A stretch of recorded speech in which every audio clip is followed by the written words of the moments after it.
Let's get it. 580 Sports Talk coming at you on a Monday. Hope you are having an outstanding start to your week, and thank you for spending some of it with us here on 580 WIBW, FM 104.9, 580WIBW.com online, and our live video stream on our YouTube channel, 580 Sports Talk, and on Facebook at WIBW News. Hope you all had an outstanding and safe weekend. Are back at it with an enthusiasm unknown to mankind, or known to mankind. If you're just regular enthusiasm, that's fine too. Or if you can't summon any enthusiasm, that's okay. It's a Monday. We won't hold that against you. We just appreciate you hanging out with us here on 580 Sports Talk. Dan Lucero, Brendan Dworzinski running the two-man game today. Spencer Dupuis off today. He will be back tomorrow.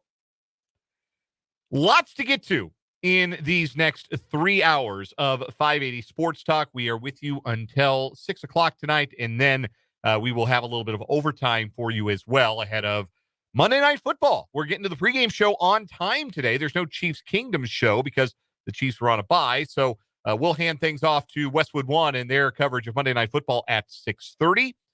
So we'll have some overtime. But in the next 3 hours, lots to discuss. It was a quiet weekend. No Chiefs. No KU football. Thank God for that. The Royals are done.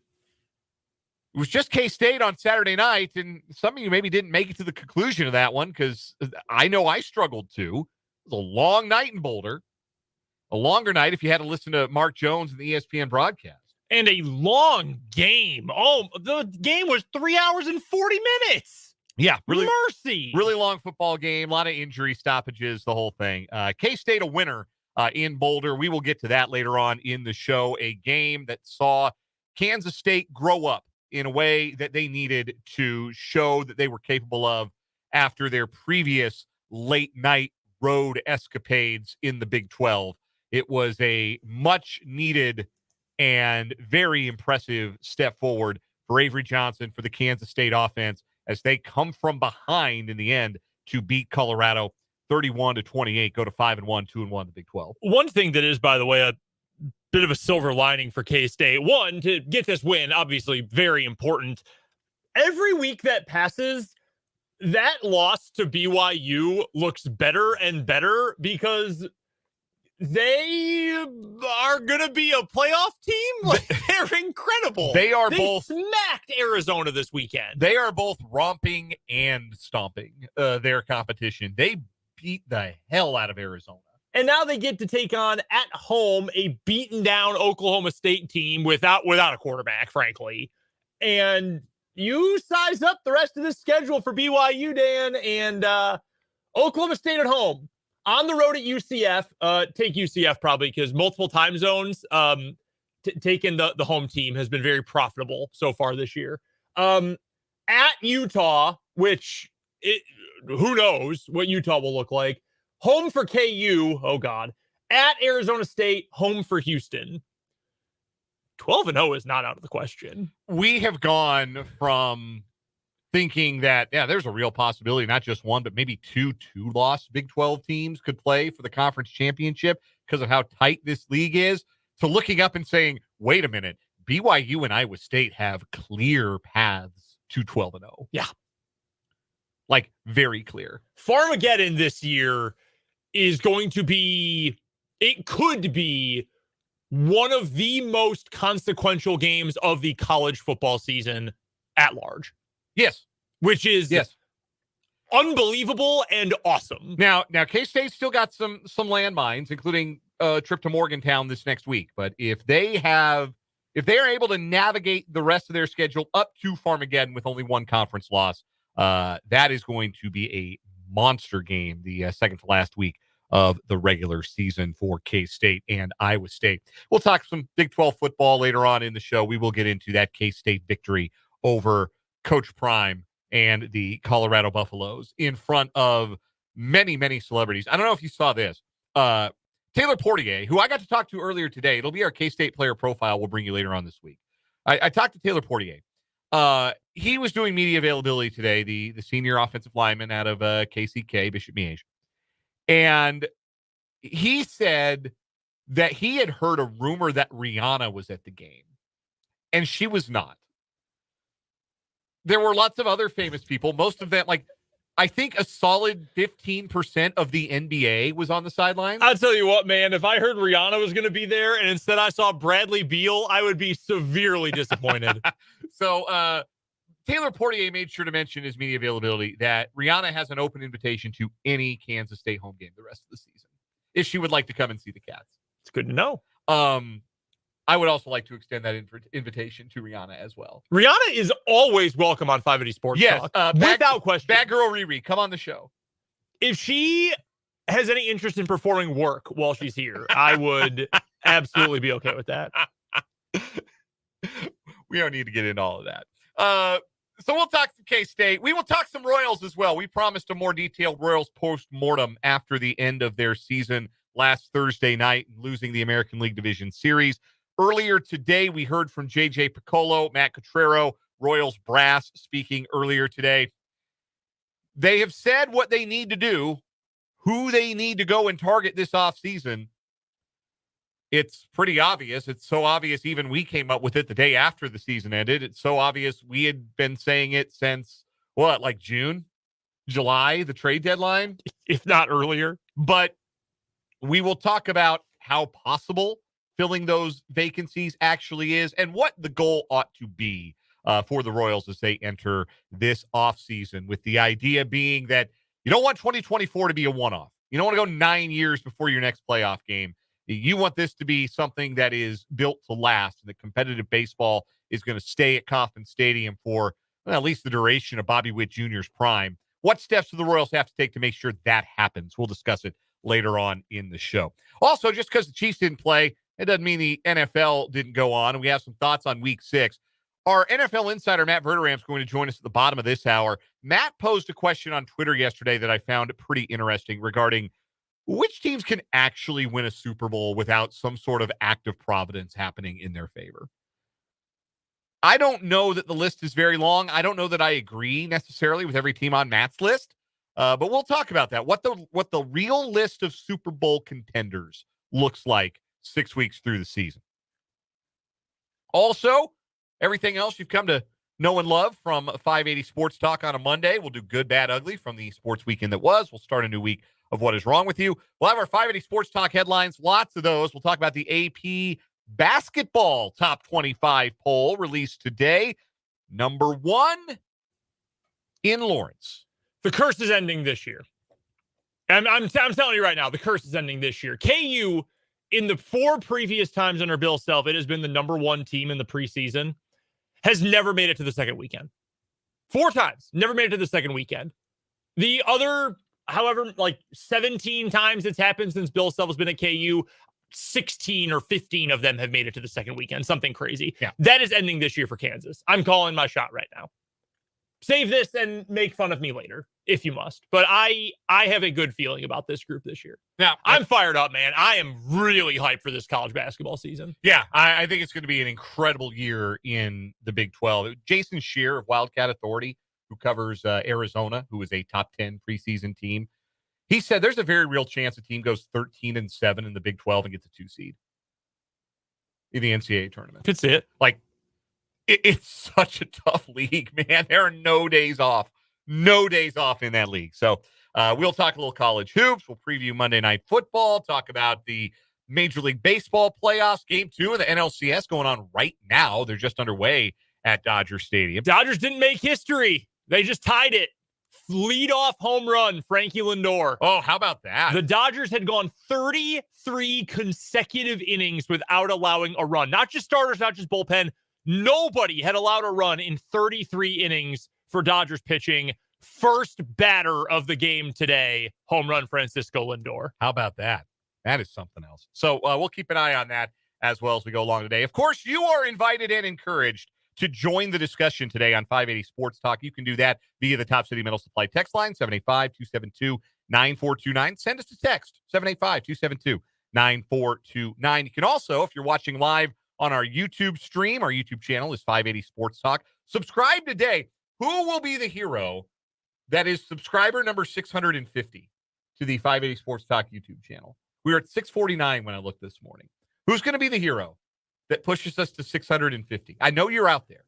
It could be You. Yes. Who does it? Yes. If you are not subscribed, you should do so. And if you're watching the show live on 580 Sports Talk on YouTube, you can join the live chat. We have a live chat feature. You can interact with us and with other listeners to the show. You can also send us comments if you're watching on Facebook, WIBW News. Before we get into the sports, we do have a keyword for our European trip contest going on right now on our website, 580WIBW.com. We are giving away a pair of tickets and luxury hotel accommodations for 10 days and 9 nights in Europe.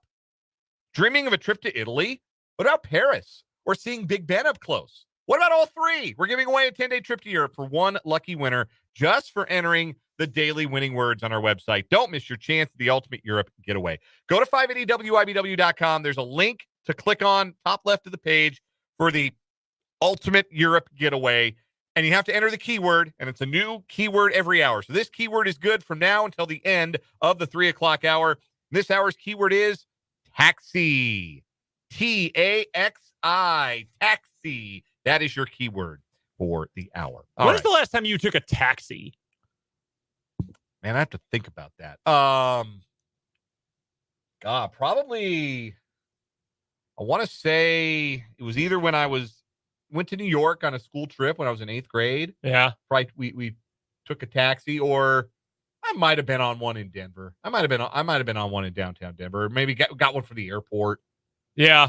I feel like I've only taken one in the last decade. Honestly, the most recent time that I legitimately remember taking one was when I was in England. Wow. They were all over the place. Also, by the way, if you're not used to sticks, manual transmissions, and then you hop in one, they don't really have automatic transmissions over there. Everything is a stick. And I was very unused to it. Something to look forward to when you win the Ultimate Europe trip. Yes, you, the listener.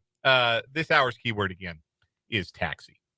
No Chiefs on Sunday. Let us know on the Top Email Supply text line, 785-272-9429, or in the YouTube live chat. Let us know, without the Chiefs on Sunday, were you dialed in for 7 hours of either commercial-free or commercial aplenty football? Or did you use the Sunday to, I don't know, reacquaint yourself with your family, clean the garage, straighten some things out in the den? Let us know what you got up to with no Chiefs football on Sunday and this week with the bye week.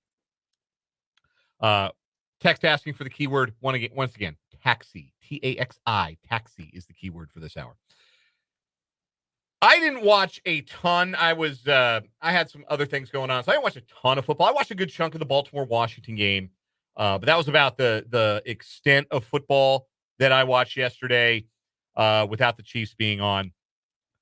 Matt Verderame is our NFL insider. We're going to talk to him at the bottom of this hour. And he posed a question on Twitter yesterday. Which teams right now feel like, barring a miracle, they could win the Super Bowl?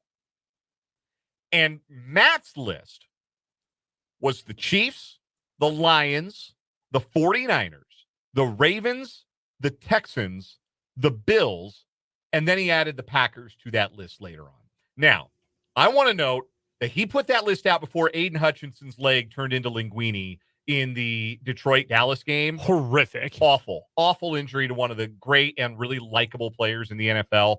I no longer have the Lions on the list of teams that can win the Super Bowl. Really?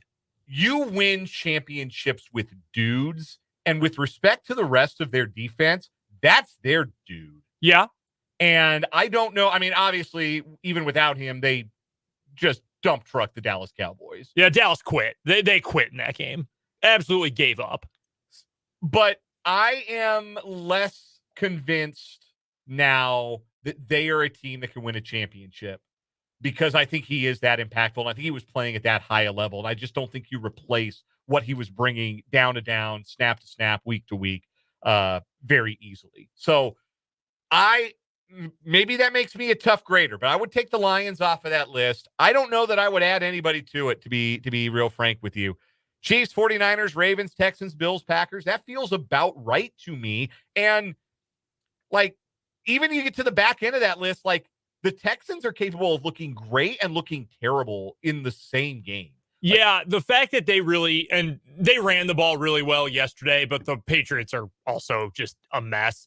They have had a lot of problems on first and second down, which leads you to, and we talked about this a little bit last week, a lot of third and long where the play call is essentially, to borrow your favorite phrase, Dan, that's essentially a lot of CJ Stroud do his ass football. Yes. And the thing that's nice for the Texans is he can, because he's incredible, but that is risky. That is not always a position you want to be in. I think it's interesting. I came up with the same 7 independent of Matt's list.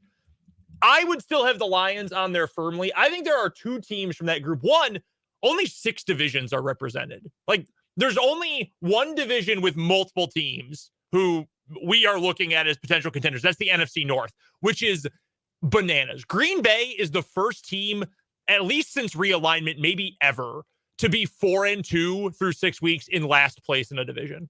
Wow. Because Packers lost to the Vikings, so they lose a tiebreaker, and that's why they're in last in the division so far. It's another one. Everybody in the NFC North, plus 41 or better point differential through 6 weeks. The next best division total is the AFC West at plus 20 as a group. The Packers alone in last in the North are plus 41. Wow. It is absurd right now. So not everybody is represented here. I've got 5 that I am more solid on as, yes, these are definitely contenders. 2 who I would say are contenders, but I think they have a fatal flaw. Those 2 are the Bills and the 49ers. The Bills, I just don't know that they have enough dudes defensively. Like, Josh Allen's incredible. He had that terrible week against Houston last week, but he's phenomenal. They've got an offense that I think can win. It reminds me a lot of the 22 Chiefs, honestly. Quarterback that just goes insane. Not really a ton of receiving talent, but Khalil Shakir is coming on. He's healthy again, I think, for tonight. Really good player. James Cook is awesome. If they get Kincaid going, I think their offense will be fine. I just don't think they have enough bodies defensively. So that worries me. And frankly, same for San Francisco, because kind of quiet as it's kept, I would argue even with Fred Warner, that's a bottom 5 linebacker room in the NFL. Their defensive line is not especially good against the run either. They can defend the pass pretty well, but if you run inside zone over and over, they can't really stop it. And and also they might not have Christian McCaffrey. He's going to be back in the next couple weeks, but Achilles tendonitis is worrisome. I just don't know that they're going to have enough healthy guys by the end of the year. Yeah, and they also have Kyle Shanahan as their head coach. That's ultimate choker on the big stage. Yeah. So that is a concern for me with them. But the other 5, Texans, Ravens, Chiefs, Packers, Lions, I feel like all of them, you can very easily make an argument that, yes, this team's Chiefs, duh. Mm-hmm. Ravens, they haven't gotten there, but I think it's very obvious. Lamar is playing out of his mind right now. He's playing better now than he was as the MVP last season. Right now, I would argue he's front runner for another MVP. After Josh Allen put up that stinker against Houston, yes, I would agree with you, certainly. So very clear for them. Houston, same thing. I think it's very, you can see the path clearly with them. I just want to see them play a great 60 minutes against a really good team. They were awesome in the first half against Buffalo, and then piddled down their leg for 35 minutes. When Nico Collins got hurt. Yeah, and that was a problem for them. But I want to see it, even against New England. I know that the final score, they blew New England out, but they were up 14-0. They started playing with their food. Also, second half of that game, Drake May got kind of hot. He was looking pretty good throwing the ball against that secondary. And granted, they were not playing. I think Houston is going to be a little more aggressive this week when they play Green Bay as opposed to playing New England, but they're not perfect. Nobody is perfect by any means. Green Bay, great example here, playing really well, really good football. Jordan Love yesterday looked like, oh yeah, this is why they paid him, because he was awesome against Arizona. Defense has been really good. They also have 17 takeaways in 6 games. That is what we call unsustainable defense. Yeah, so none of these teams are perfect. I don't think the Chiefs are perfect by any means, but I think it's a list of 5, maximum 7, just like Matt Verderame, who we'll talk to later, said, that I can confidently say these are contending teams. I think everybody else, Washington, Chicago, even Minnesota, teams like that, like where they're going, but I don't trust them enough. There's nobody I would add to that list. Agree. I'd sooner take teams off than I would add 100% to that list. You mentioned Drake May, and you just mentioned Washington and Chicago. So a real quick thought that it is really good for the league that Caleb Williams and Jaden Daniels look like real guys this soon. Yep. This league, the NFL, thrives on great quarterback play. And there has been, relative to what we remember maybe for the better part of the 2000s and the 2010s, a relative lack of great quarterbacks entering the league in real recent years. If we've got two of them entering the league this year, and they're over in the NFC, where the big problem was that's where there were no real elite quarterbacks, that was the debate. That's really good for the NFL. It's really good for the quality of the league. It's really good for the quality of the schedule week in and week out, because even in defeat, I thought Jaden Daniels was really good against Baltimore. Yeah. Caleb's getting better week by week. I know he hasn't played the most strenuous schedule, but like you can see it. Like, you know what it looks like. Oh, and, yeah. And he is what they look like. Some of the throws he made yesterday in London, I mean, he was just ripping it. That touchdown pass, the fade to Keenan Allen, about mid-end zone fade, long throw against the grain. I mean, that's an Aaron Rodgers, Patrick Mahomes, late career Tom Brady. Like, that's a vet throw right there. So, no, I agree with you. And I actually think after the first couple weeks when scoring was so down, because effectively weeks 1 and 2 are preseason now, because no one plays in the preseason. So the scoring was down and the play quality sucked. Last few weeks, I actually think we've gotten some really good quarterback play around the league. The rookies are playing well. Again, Love, Stroud, Herbert has not been all that great. Burrow has been awesome. He's been fantastic as well. Mahomes is Mahomes. Even down Mahomes games are still better than pretty much anyone in the league. So I actually think the quarterback play has been really good over these last 3 weeks or so, which again is, as much as we want to say it's a team game, in terms of the entertainment value of the product, it helps to have good quarterback play. Oh, absolutely. Absolutely. Those two have looked great. And Drake May, I thought his first start was fairly promising. And Spencer Rattler. You got the full Spencer Rattler experience. But I mean, he looked like he's worth a second look. I mean, no worse than Derek Carr. Listen, if you're the Denver Broncos right now, and you could go back and do it all again, and you could have Bo Nix 12 overall, you could have Spencer Rattler in the 5th round, I think they would undo their choice. Yeah, because at least you can push it down the field with Rattler. Bo Nix it's garbage ball, man. It is toilet ball. Nobody is better down 23 in the 4th quarter than Bo Nix. Nobody is better. It's terrible. Yeah, it looked pretty grim there in Denver, even though they're 3-3. We're going to take a break. We'll talk about a lot more of this stuff with Matt Verderame coming up in just a bit. But first, quick round of good, bad, and ugly from the weekend that was, as we're just getting started on this Monday edition of 580 Sports Talk.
It's not our usual opener to Good, Bad, Ugly, but we will give you the good, the bad, and the ugly from the weekend that was. I did not set up the log today. Don't blame me. I will not point the finger in your direction.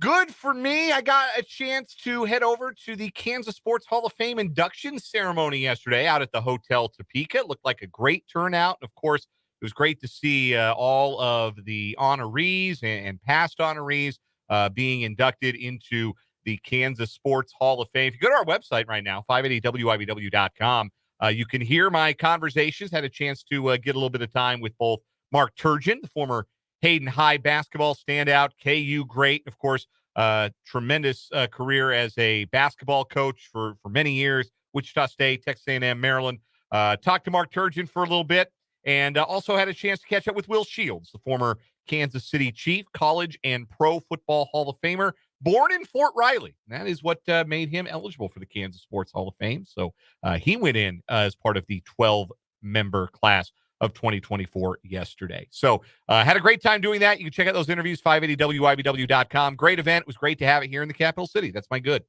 My good, I want to give a shout out to some Washburn athletes. One, how about these honors for Matthew Earl and Tim Hamas? They are the winners, the 2024 national champions for the men's ITA Cup, beating a pair from St. Leo University in Florida. That's incredible. National championship coming to Washburn. So congratulations to the two of them for their win. Also, shout out to Washburn women's soccer.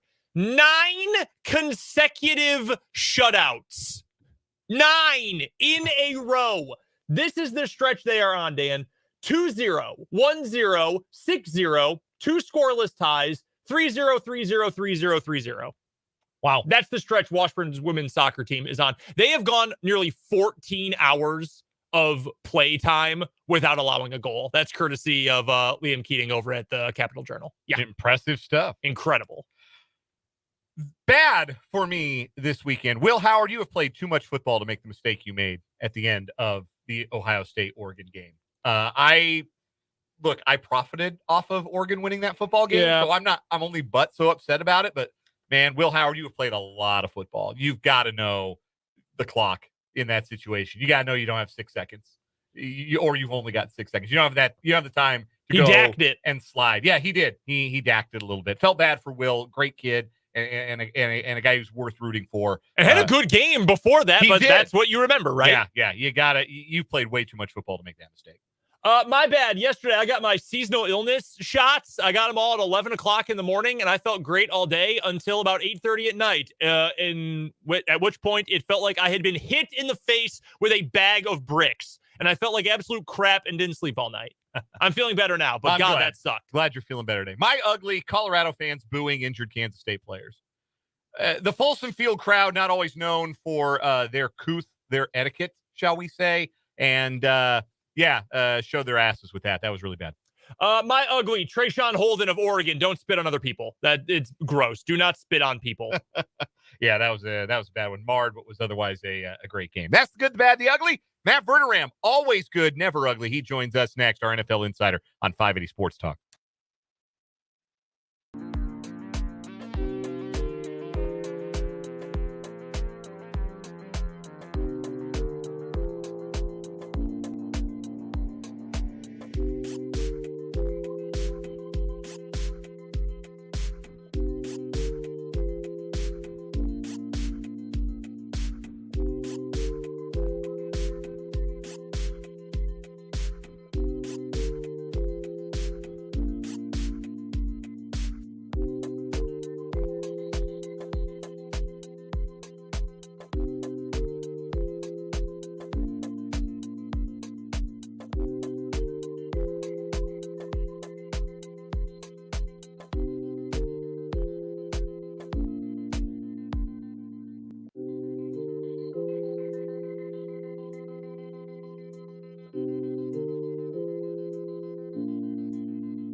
We are joined on the Fleming Place Wine and Spirits hotline by Matt Verderame from Sports Illustrated, SI.com, also part of that football show, the KC Sports Network, and producer of the Patreon subscriber-only The Matt Verderame Show. Find him on Twitter at Matt Verderame, and again, hear him on 580 Sports Talk every Monday at this time. Matt, which team had the best week 6 as far as their performance and what it means for them short and long term? Who had the best week 6? Well, I would say the Lions, except for the fact they lost their best player for the year. So, I mean, they had the best performance. They destroyed Dallas to a point that it actually was embarrassing. They were running plays for their tackles. It got so ridiculous. They were just taking great pleasure in rubbing Dallas' face in it. But I'd say Baltimore. Look, the Ravens went out. It's a game I think they should have won. They won, but it's more to the point, like, this is how they want to play. They want to play downhill. They want to get Zay Flowers involved in the passing game. They want Henry to seal the game. He did that. Defensively, they're not great. They're not what they were a year ago. Their pass defense can be had, but they made enough plays to win the game. I think for Baltimore, after what was a really rocky start, you're now sitting there 4-2, and you're tied for the divisional lead. You're looking at the division going, well, we're better than Pittsburgh, so we're good there. We're 2 games up on Cincy. Already beat them in their building. I think for the Ravens, you feel pretty good about where you are. I want to double back to Detroit real quick. I think that the Aiden Hutchinson loss is significantly damaging to their Super Bowl hopes. Am I overstating it, or do you believe that this is something that they can survive a little bit? Or, I mean, you don't survive losing your best player, your best defensive player, but they can manage, they can get some production from elsewhere to at least mitigate his loss. No, look, Albert Breer and I were on the MMQB podcast Monday morning, and we talked about this. We led the podcast with it. They have to go trade for somebody now, because a meaningful pass rusher. He was leading the league in sacks. It's 7.5 sacks when he got hurt. You know how many sacks the entire rest of the Lions team has? 7.5. In 5 weeks, the entire Lions roster, not including Aiden Hutchinson, is 7.5 sacks. You have no shot getting a pass rush. And the way they play, they are a man-heavy team. Now, they do like to blitz, but they're going to have to blitz so much more just to get to the requisite amount of pressure that they're going to need to have a shot. They've got to make calls. Whether that's calling up the Saints about a Chase Young, whether that is calling up the Jets about Hassan Reddick. Maybe you call the Chargers, maybe the Chargers aren't willing to part ways. You call about Khalil Mack. Albert brought up on our podcast, do they call up Max Crosby or the Raiders about Max Crosby and just make a big offer and say, look, what's it going to take? I think for the Lions, you're in win now mode. You're trying to win this season. So you've got to go out and go get somebody who matters and not just get a little fringe impact player.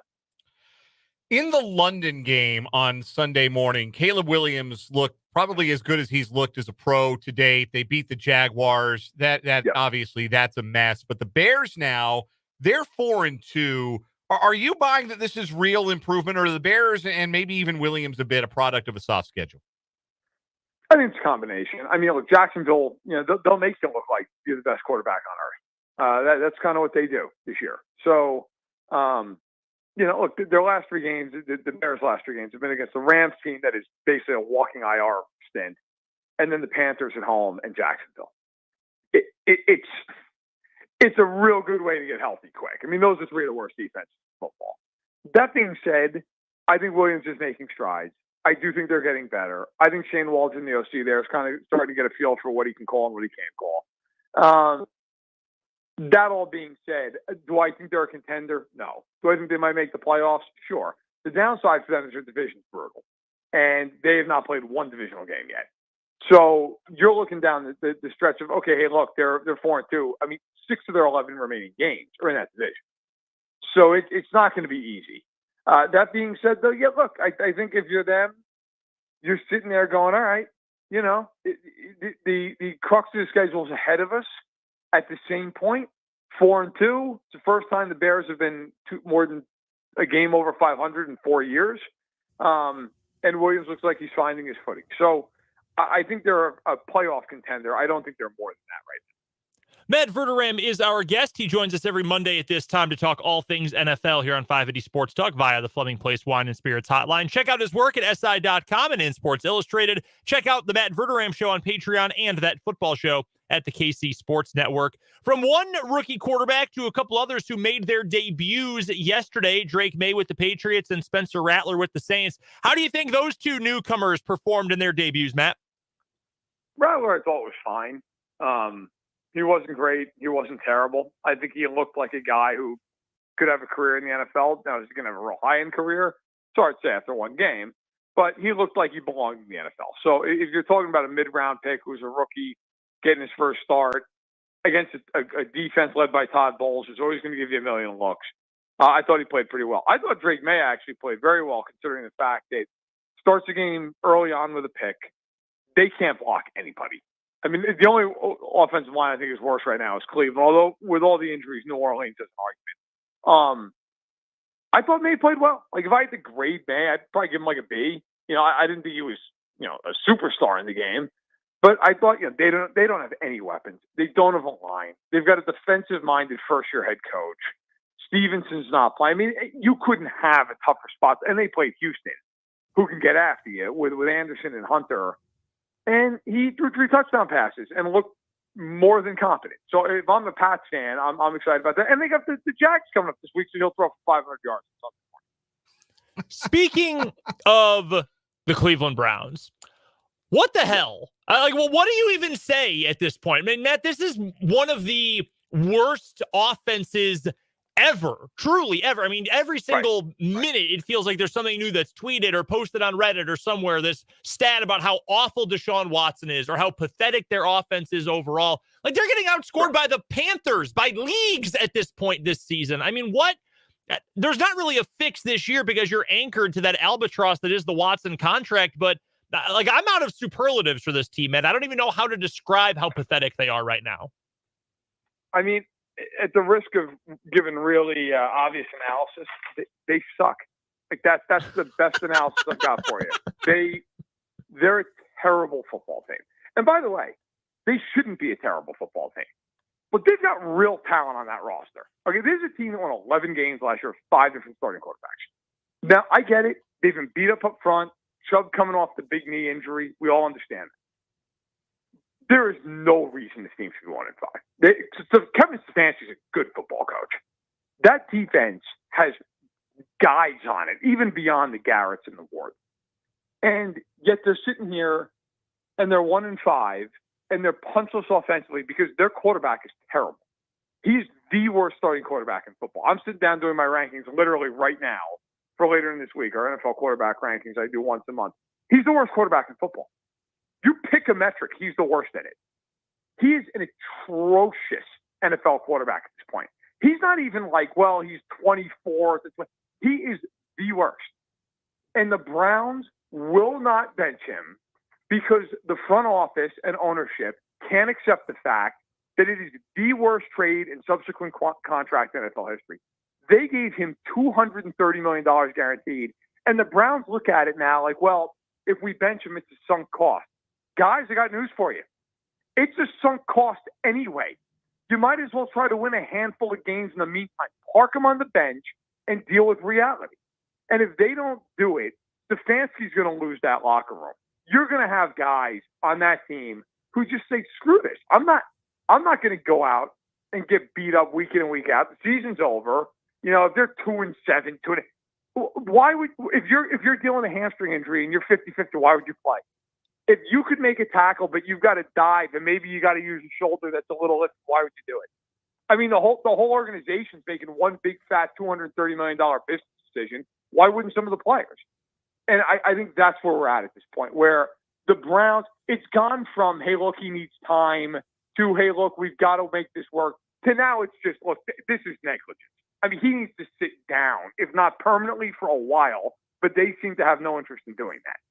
Mitchell Schwartz, former Chiefs right tackle, posted about this on Twitter. I don't remember if it was yesterday or early this morning. It was yesterday. Yeah, and said like, hey, Nick Chubb is fighting back after this, horrible knee injury, and he's going to go play with a quarterback who's bad and doesn't care. Joel Bitonio gets banged up every single game. He's still out there like a warrior, and they're going to play with this guy. Like, I'm with you, man. I feel like they're going to lose the locker room, but I do want to ask, is it unfair for me to say that I think Kevin Stefanski is getting too much of a pass here? Because I understand it's Jimmy Haslam's call, the owner of the Browns. He's the one who paid Watson. He's the one who gave all the nonsense answers about, oh, well, my daughter said it was okay to sign him. I mean, that's crap, and we know he's a terrible owner. But, like, Kevin Stefanski was more than ready to get rid of Baker Mayfield a couple years ago. I feel like he has gotten too much of a pass for the situation the Browns are in. Is that fair to say? I think there's shades of truth in it. I mean, look, at the end of the day, he's the coach. And, I guess, look, there comes a point where if you're Stefanski, you got to make a real decision here and just say, all right, is this worth losing my job over? Because I don't think that he's going to get fired if they go 4-13 and they play Watson and Watson's just terrible, because I think everybody in that organization understands there's a chance of time. Now, at the same point, at some juncture, if you're Kevin Stefanski, do you just go to Jimmy Haslam and Andrew Berry and say, I don't care. He's sitting. And if you want to fire me, and then explain that to everybody. Because if you two want to go down this road with this guy, go ahead and do it. And good luck finding a coach to come in and deal with this for the next 2 years. Because nobody is going to take this job. Nobody who has any other option. You're going to get some guy with no options. You're going to get somebody who is the bottom of the barrel in terms of head coach candidates. And by the way, even if you somehow strike gold, they're still not going to win because he stinks. So at some point, I do think Stefanski's got to toe a little bit of a harder line. But that's easy for me to say. He's got a family. He's got a life. He doesn't want to have to probably relocate and move and give up a job paying him millions. And I get that. But it's a toxic situation. And I do think it is more on Haslam than Berry. Those two signed off on it. Those two were the ones who decided to give this ridiculous contract. And again, I really think this just comes down to they just can't deal with the fact that they're going to have egg on their face. But my whole thing is you have egg on your face anyway. Like no one is going to sit there and make more fun of the Browns because they benched this guy. The more ridiculous thing is to not bench him, and yet the Browns can't seem to see that. Couple of more questions for Matt Verderame of Sports Illustrated, SI.com, joining us in the Fleming Place Wine and Spirits hotline here on 580 Sports Talk. Matt, Bills-Jets tonight on Monday Night Football. Do you see the Jets getting the new coach bounce tonight, or maybe even more vitally, we're not letting Nathaniel Hackett call plays anymore bounce, or should this be a game the Bills take care of business? I got to admit, this game brings out the worst in me as a human being. Because as a native New Yorker who has a lot of friends who root for both of these teams, I am all the way in on this game just being chaotic and insane for 3 hours. You couldn't find a bigger tension convention than this football game. It's impossible. If the Jets get the ball and go 3 and out, they're going to get booed off the field. We're going to get the obligatory shot of fireman edge, like face down on the railing. But if they go right down the field and score, the place is going to go crazy. And then we're going to get that shot of McDermott where he's looking across the field as though he's looking at like a battle scene. There's no way to lose as someone who just is watching this game unless you're invested in it. It's going to be incredible. Like I guess the best way I would describe it with the Jets, I mean, we're in an election year, so I kind of look at it like this. It's kind of like after a candidate has a bump from their convention or a bump from a debate or something like that. It lasts for a little while.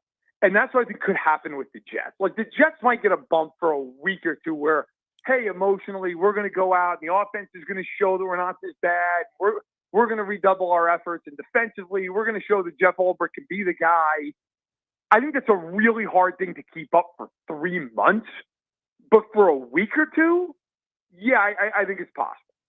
Matt Verderame covers the National Football League for Sports Illustrated, SI.com. Also, check out his Patreon, his subscriber-only podcast, The Matt Verderame Show. Great insider information into the National Football League. You can check all that out when you find him on Twitter, @Matt Verderame. Matt, it is always a pleasure. Enjoy the tension convention tonight. We'll talk to you next week. It's going to be fantastic. Thanks a lot. Take care. That is Matt Verderame. We'll take a time out here on 580 Sports Talk. Come back and wrap up this 3 o'clock hour next.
I've said it before. I love talking to Matt Verderame about good football, but I really love talking to Matt Verderame about bad football. Tension convention is great. I had not heard that one before, but I'm gonna overuse it now. I'm gonna tell you that right now. That is a new one on me. Mark in the YouTube live chat really enjoyed hearing Matt speak on the Browns and what a mess that is. Dude, it's horrific. Like, seriously, there was a clip from yesterday. Deshaun Watson got hit. I don't remember what actually happened on the play, but he's in the pocket. He gets hit, knocked to the ground, throws the ball away. Jedrick Wills, his left tackle, who has been playing through injury and missed some time due to injury really over the last 2 seasons, just walks right by him and turns around. Doesn't even extend a hand to pretend he's going to help him up. Yes, it would be one thing if a guy was obviously struggling to the point where, like, you can't keep him in the lineup, but his teammates liked him. This is one of the most toxic human beings to ever play professional sports, given what which is really saying something. Yes, given what we know about him. Yeah, man, that was the toxic vibes Super Bowl, the Browns and the Eagles, because the Eagles didn't win as much as people thought they were going to win by, and Nick Sirianni is taunting the home fans after the game and then using his children as post-game press conference meat shield. Yeah, that was horrible. He knew he was going to get questioned about it, so he brought out his kids, and they're sitting on his lap, and he's talking to them during the press conference. He's a clown. He does not have the temperament for this job. No, he does not. Especially not in Philadelphia, of all places. It's becoming extremely obvious. Yeah, that was the toxic vibes game of the year. No question about that. Coming up in the 4:00 hour, we'll talk K-State's win at CU. We'll do a round of what is wrong with you. But first, looking back and then looking forward to the 2025 Royals. Next on 580 Sports Talk.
Let's get it. 580 Sports Talk, hour number 2 on this Monday afternoon. Thank you so much for being with us on 580 WIBW FM 104.9, online at 580WIBW.com, and watching us. Hello, viewers. 580 Sports Talk is the YouTube channel. You can search for us over on YouTube, 580 Sports Talk, and watch the show live, watch archived versions. And we made it to 651 subscribers today. So we had 2 heroes today. We appreciate you. All of our heroes, all 651 of our subscribers are heroes in their own way. It is remarkably difficult to pinpoint when someone subscribed and who subscribed on YouTube. I would love to give you a shout out, but it's not always actually that easy to do it. So I'm going to try to pull up who it was. I want to give you guys a shout out, but if not, I apologize, and I appreciate you regardless. Thanks for watching us on 580 Sports Talk on the YouTube channel and also on our Facebook page, WIBW News. That's Brendan Wierzinski. I'm Dan Lucero. It's just the two of us today. Spencer Dupuis is off. He'll be back tomorrow. Appreciate those of you watching on YouTube and interacting in the YouTube live chat. That is one way that you can chat with us, interact with us, your hosts, and also your fellow listeners, which is very cool. You can also text the program. We've got the text line, 785-272-9429 is the Top City Metal Supply text line number. From construction sites to renovations, from the farm to the garage, Top City Metal Supply understands the value of precision and cost efficiency. No more wasted materials, no more wasted money, just metal cut to the exact size you need. Top City Metal Supply is located on South Topeka Boulevard, just north of Forbes Field. We're big with the youths on YouTube. I believe it. 32% of the YouTube subscribers, 25 to 34. My people. Yes, your demographic.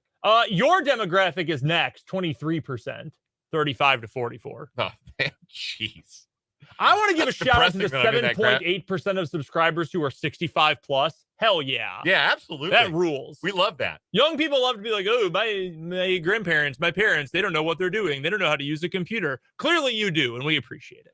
We do have a texter into the Top City Metal Supply text line from the 785 who claims that they were 650. All right. Today. I'll believe him. Yeah. I'll thank you, texter. Yeah, I'll take your word for it. Texter from the 785. Thank you for subscribing, and thank you to all 650 others who have made the decision to subscribe to our YouTube channel and watch the show live, watch archived editions of the show, all our instant reaction videos, other fun stuff we do over there on the YouTube.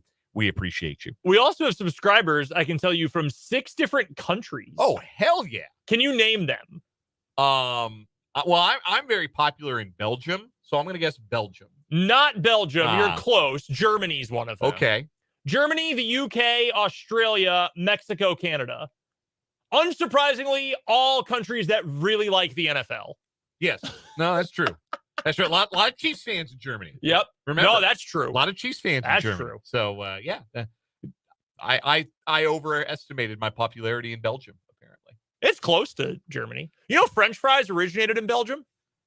I think I did know that. Yeah. Yeah, French is about the way that they are fried, not about where they're actually from. It's the line from Singles. You ever see Singles? No. Just remember one thing. We are loved in Belgium and in Italy. Singles is a good movie. Xavier McDaniel, very funny cameo. I cannot tell you what he says in the movie because FCC regulations. What I can tell you is this hour's Euro trip keyword. That's right. We're giving away a trip to Europe. See the Eiffel Tower in Paris. Check out Big Ben in London. Take a gondola ride in Venice. And more with our international vacation contest. Listen for the winning word for the next 2 weeks. Well, this week. Last week was first week. You and a +1 could be on the ultimate European getaway of a lifetime. Go to 580WIBW.com. Click on the link, top left of the page. Enter this keyword this hour. This keyword is good until 5 o'clock. And we'll give you a 5 o'clock keyword to round out the day as well. The keyword is free. Free. Free.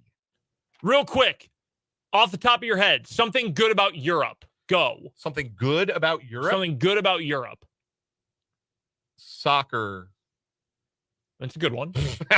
That's a good one. You mean? Sure. Food. Yeah. My answer is trains. I am sorry if you are listening and you work for Amtrak. I apologize for what I'm about to say. Amtrak sucks. It is a garbage service. It is very bad. Wow. They're dirty. They're slow. They're always late. They're uncomfortable. Crap. European trains, amazing. On time, clean, comfortable, relatively affordable, wonderful. You can go on a train under the ocean in Europe.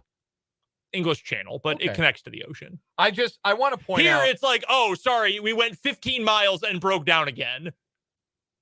Crappy trains. I want to be clear that when I say food in Europe, I don't mean like all of it.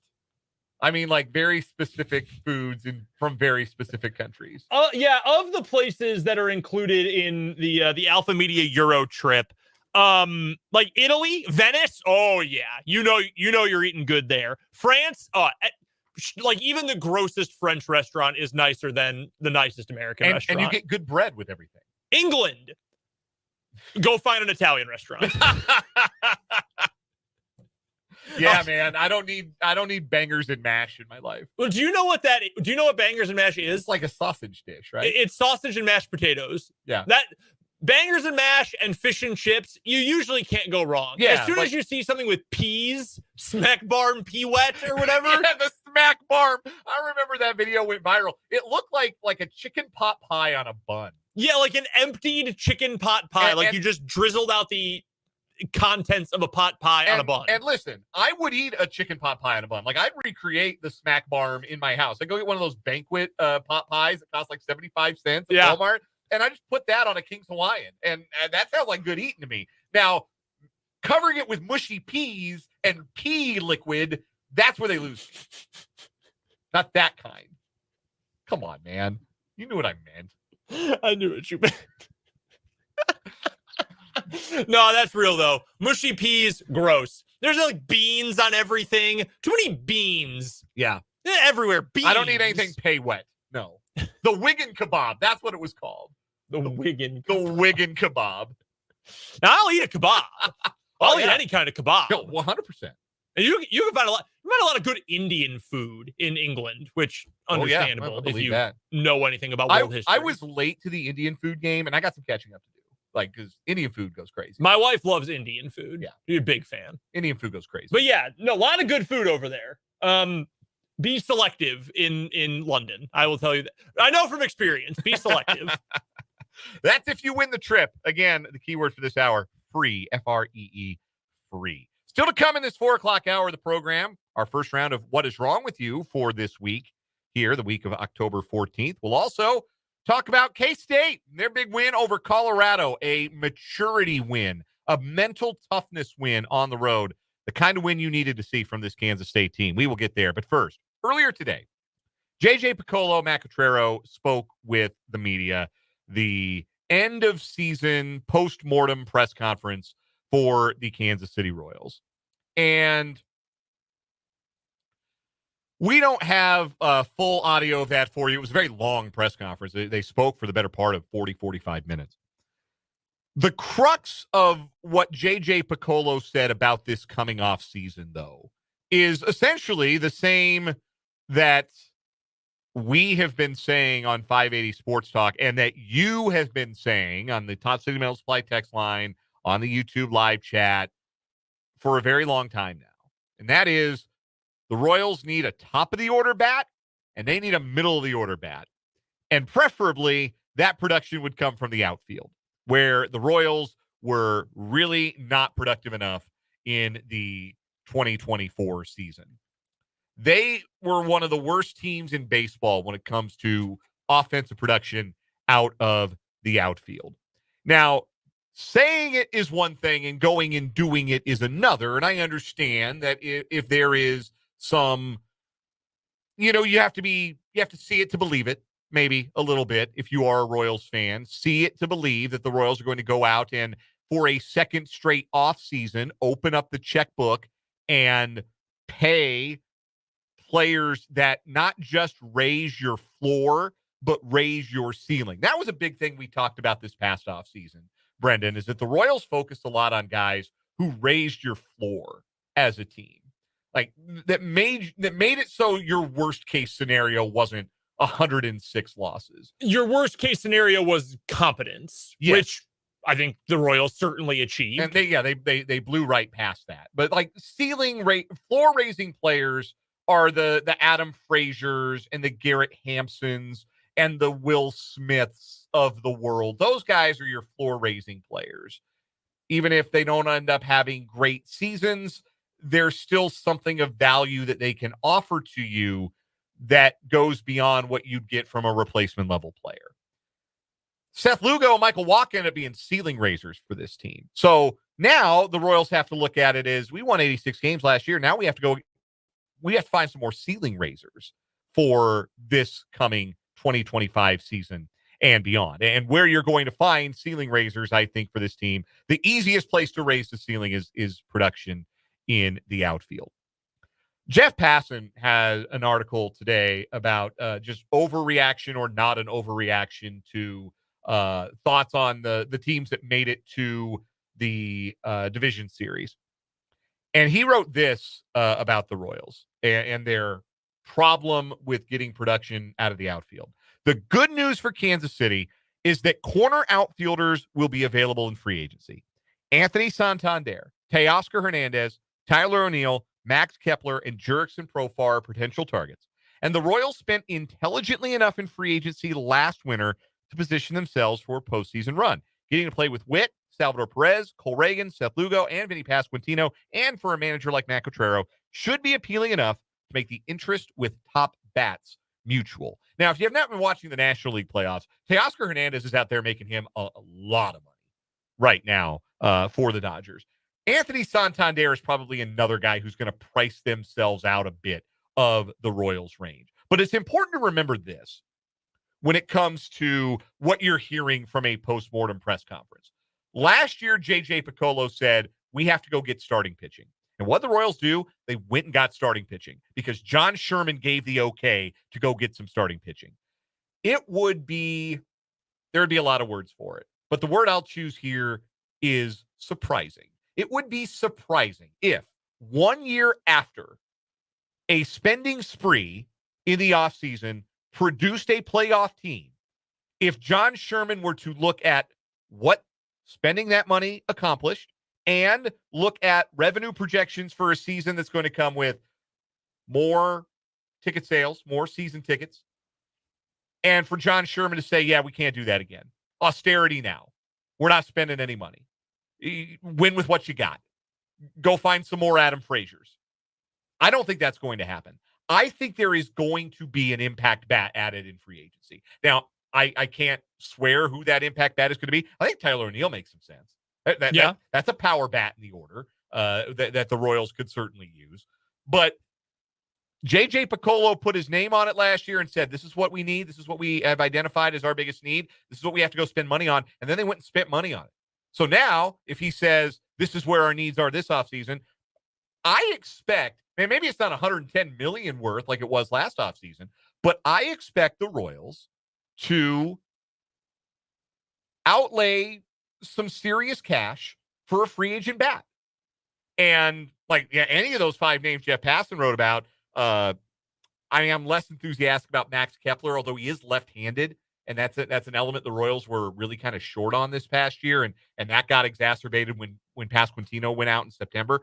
But Profar is a switch hitter. Santander is a switch hitter.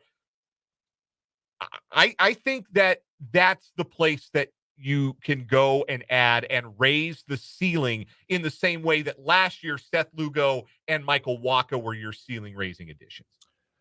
I think the Royals will at least add one. I'm hopeful for two. And I said this, you and I just chatting about it off the air. I don't think the Royals need to go get a star. I don't need an all-star bat. Now, someone who could be an all-star, okay, great, awesome, wonderful. But you need someone who's going to be an above-average producer for this team, because even one of them in the middle of the order completely changes the complexion of this team. And ideally, like Piccollo said, like you outlined, you get a guy who can do that at the top, and you get a guy who can do that batting fifth or sixth. If you had that this year for the Royals, they're playing tonight. They're still playing in the ALCS right now. If they had probably even one of those guys to help you out. I do think it is encouraging that those guys are out there. I am curious, though, because I agree with you in principle on how the Royals are going to spend here, but I am curious about whether or not they'd be willing to spend for multiple, or if it is more of a let's go get one bigger fit. Let's go get Tyler O'Neill, or let's go get Anthony Santander.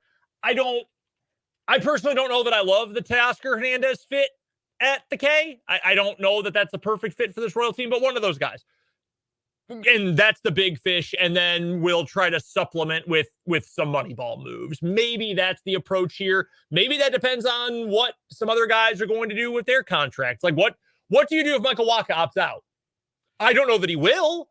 And I would hope I think it makes sense for him to stay with the Royals. I don't know what kind of money he's looking at on the market. Everyone needs starting pitching, but it's fascinating, right? Because the starting pitching market has been weird. There have been lots of guys who've had to wait to get their money until really late in the process and had that hurt their seasons. You saw that happen to Jordan Montgomery this past year. Saw it happen to Blake Snell, who was awesome in the second half for San Francisco, but was terrible in the first half. Does Michael Wacha want to be left waiting to see if somebody else is going to give him $16 million a year, or would he rather have the bird in the hand and take one more year, $16 million, stay in the same place, which he hasn't done for a long time, and try and make another run at the playoffs with this organization? Yeah, that last note I think is significant. He, in the last 6 seasons, 24 included, has played for 6 different teams. Yeah, he's been a free agent. If he opts out, he will be a free agent for the 6th straight year. Cardinals, Mets, Rays, Red Sox, Padres, Royals, all in consecutive years. After spending a long time with the Cardinals at the start of his career. I mean, most guys spend a long time with their original team due to the way that service time works. So I think that to me is maybe your linchpin move here, is that you got to sort of like talking about the Chiefs this offseason, and okay, you figure out the Chris Jones deal, and then you go from there. Then you can figure out what you're doing at wide receiver. You figure out what extensions you're going to work on for the offensive line. I think it's a very similar thing here with Michael Wacha. Is he going to get $16 million annually elsewhere? That's a good question. I don't know. I mean, he wasn't great in the postseason, but he was pretty good in the second half of this year. Yeah, like I think that's probably in the neighborhood of what he can expect. And if he thinks that there's going to be 3-4 years for him out on the market, like I think it's likelier that he opts out than not, but I don't think it's impossible to see a scenario where he opts in. If he opts out, though, and the Royals can't bring him back, like obviously you've got Reagans and Lugo at the top of the rotation for next year, and Singer. Yeah. Singer's an interesting case. That's somebody that wasn't starting in the postseason. Didn't have a great second half. 2 years of team control left. Do the Royals look at Brady Singer and say, hey, what about a challenge trade here? What if we moved Brady Singer for a bat?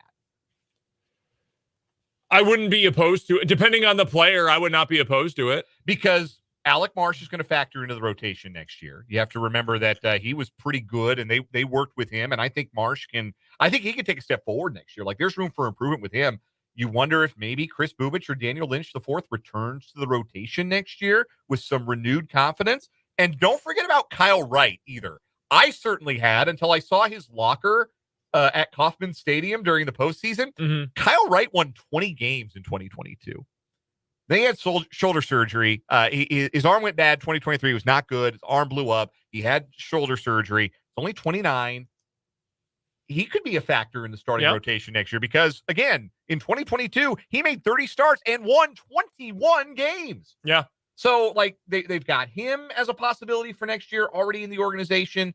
Lorenzen's a free agent, right? Yeah, he's a free agent. He was a rental. So the interesting thing about Lorenzen is I think the Royals were able to work with him and turn him into a really interesting arm in the 6 starts he had before he got hurt. I wonder if a reunion there makes sense, where Lorenzen at 33 might not feel like he's going to get, because last offseason he got 1 year, $4.5 million, and that was coming off a year in which he was an all-star. So is he going to be a guy that all of a sudden is getting like 5 years, $70 million? I don't think so. Maybe that's the kind of, you can do Lorenzen on the kind of deal you got Wacha on last year. Well, who would you rather have?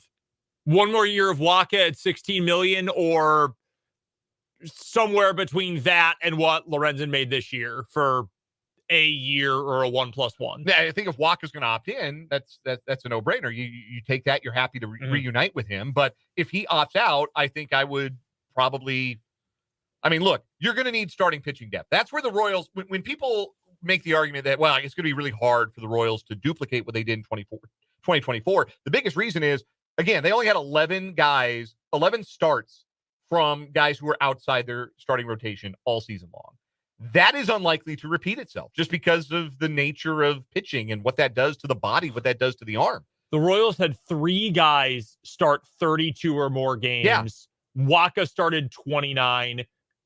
And Marsh, your 5th starter, started 25. And if you combine him and Lorenzen, because Lorenzen essentially took his spot, then that's 31 starts right there. So, yeah, that is unlikely to repeat itself. So you are going to need some starting pitching depth, and I wouldn't be opposed to, if Lorenzen's on a 1-year deal, maybe see if you can do something similar with that, bring him back, give him an opt out, and say, hey, look, let's do 2 for 20 or something along those lines with Lorenzen, and say second year's an opt out at $10 million, and we think we can turn you into a bona fide starting pitcher, somebody who helps us in the rotation, maybe in the bullpen.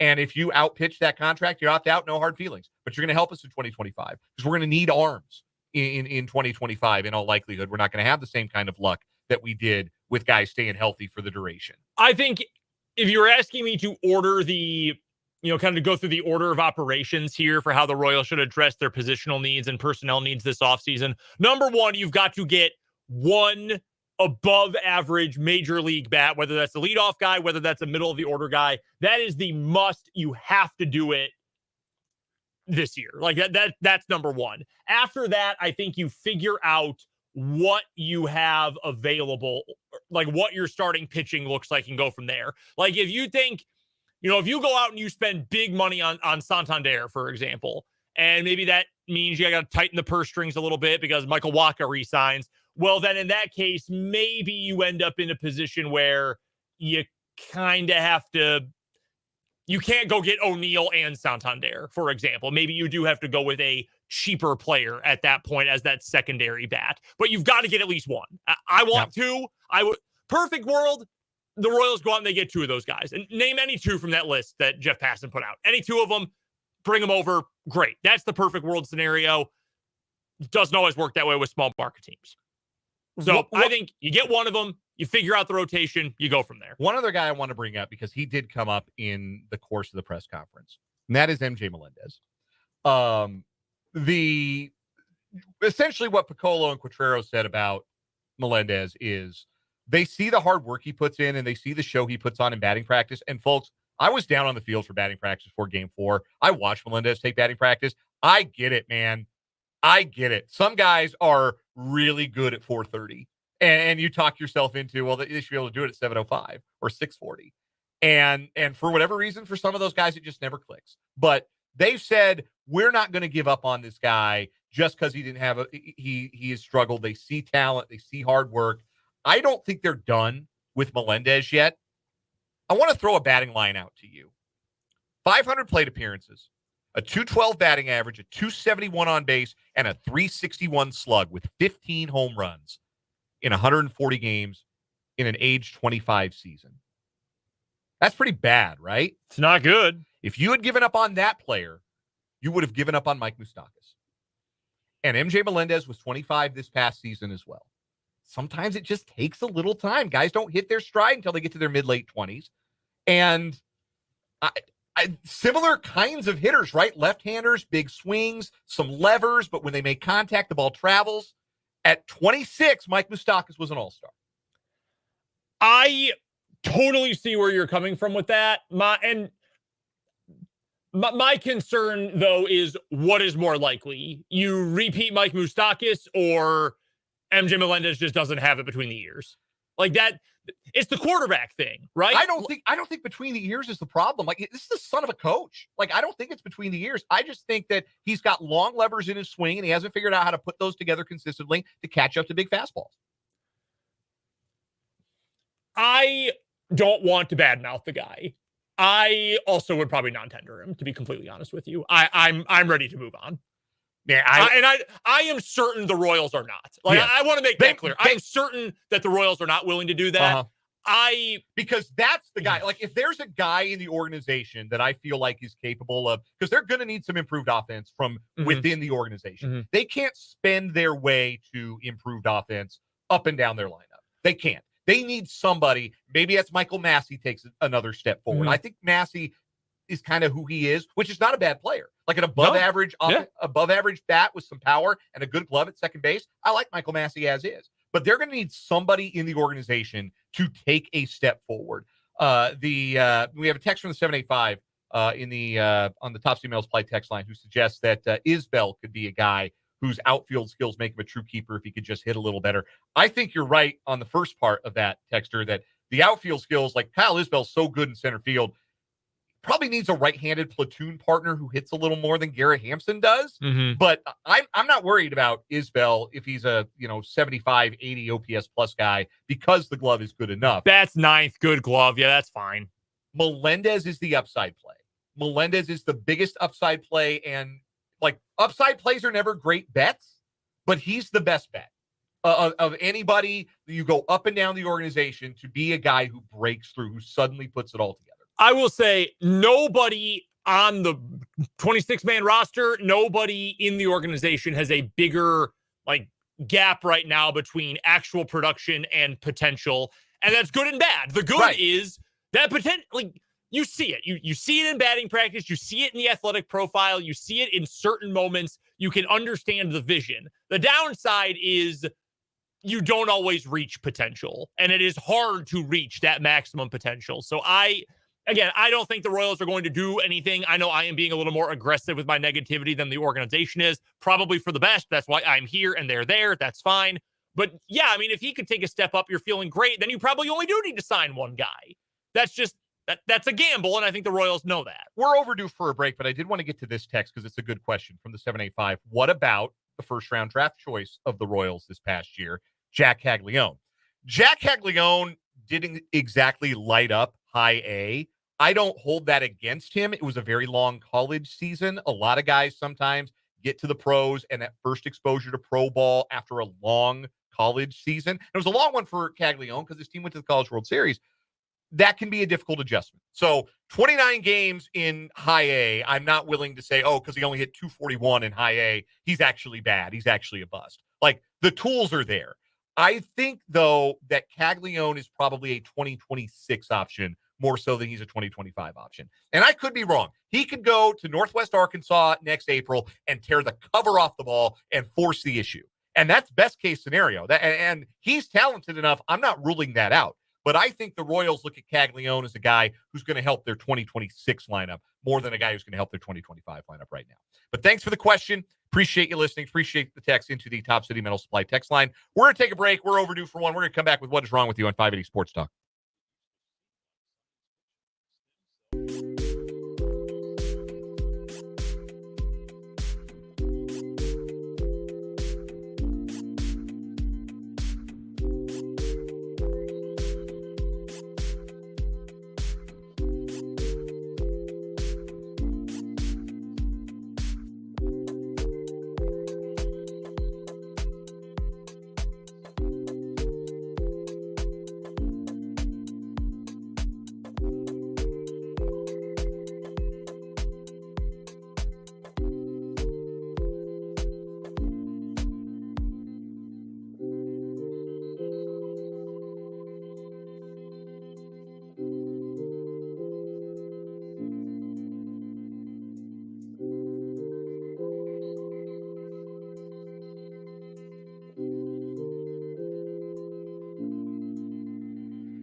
Time for our first round of What Is Wrong With You for this week in October here on 580 Sports Talk. 2 new stories competing today. For mine, we go to Stillwater, Oklahoma. We meet Cody Adams, who was at a gas station in Stillwater late last month because he needed a ride to court in Pawnee County. He had a court date that he really didn't want to miss, but he needed a ride.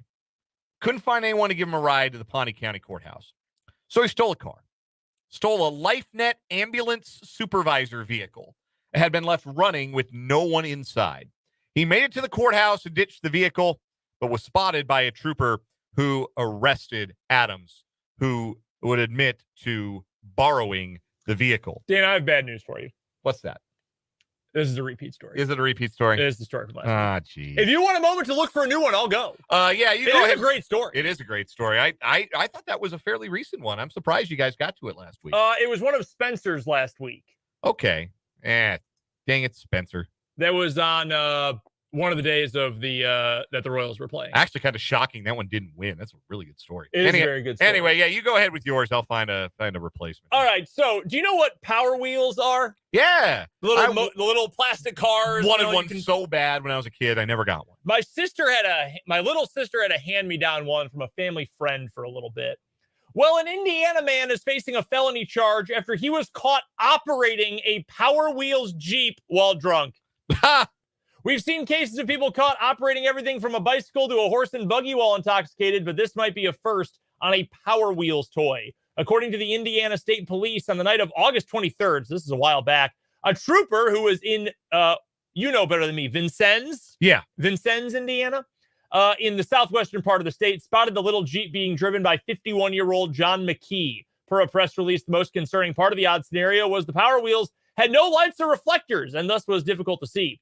Fair enough, the guy could have been plowed over by a driver who couldn't see him, but we'd still be suspicious if a guy had functioning lights on a child's toy he was driving in the road. The trooper subjected McKee to field sobriety tests, which the man failed. Investigating his condition further, the state trooper took McKee to the hospital where it was determined that he was under the influence of both meth and marijuana. Of course. Getting cross-faded with meth. That's a wild move. And there we have it. The true reason why the guy thought that driving the Power Wheels in the road was a good idea. He is now facing a felony charge for operating a vehicle while intoxicated with a prior conviction. A vehicle while intoxicated. Yeah, we're really stretching the definition of vehicle here. All right. Do we have I got a story about the Cobb County Sheriff in Georgia. Is that a repeat? The big boss man? No, not him. No. Not him. I don't think this guy's going to do any hard time, but he's up for re-election, the Cobb County Sheriff. And some video has been released, a little Oppo research in the Cobb County Sheriff's election. Craig Owens is the Cobb County Sheriff. And this video has just been released. It's actually something that happened in March of 2023. There is surveillance video of deputies approaching Mr. Owens, Sheriff Owens, in his truck parked in the parking lot of a Burger King in Mableton, Georgia. He tells one of the deputies, hey, do me a favor. All I need is the owner name of whoever owns this damn facility or the manager. I wanted a Whopper, no mayo, cut in half, right? The deputies listen as he continues. I don't need no damn money back no more. I just need to find out who owns this place so I can do an official complaint. The deputies do not ask why the sheriff was unable to get the information himself. The deputies approached the restaurant doors, but the employees had locked themselves inside. Eventually, they open the doors for the deputies. The deputy tells the assistant manager, nobody's in trouble. We just want to get some names. That guy out there, he's just going to file a complaint for his food.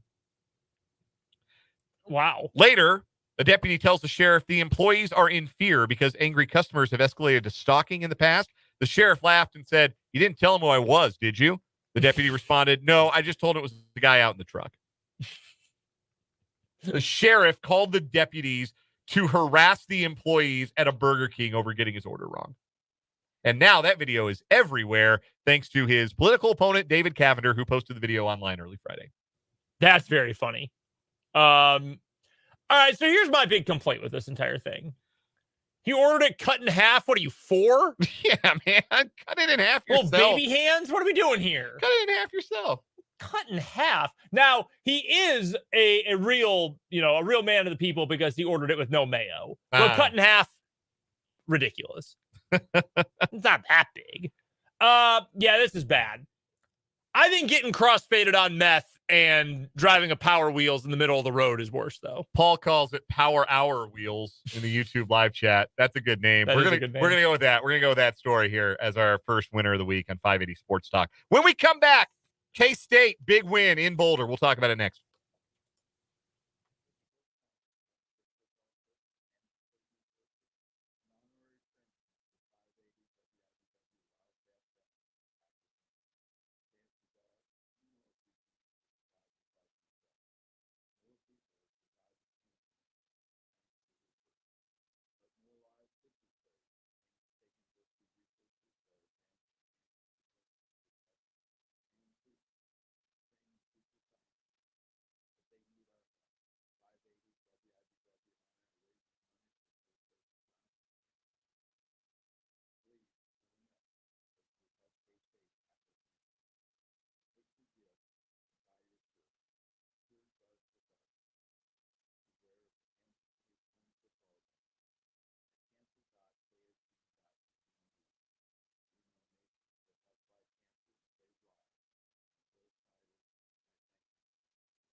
.446 on 580 Sports Talk.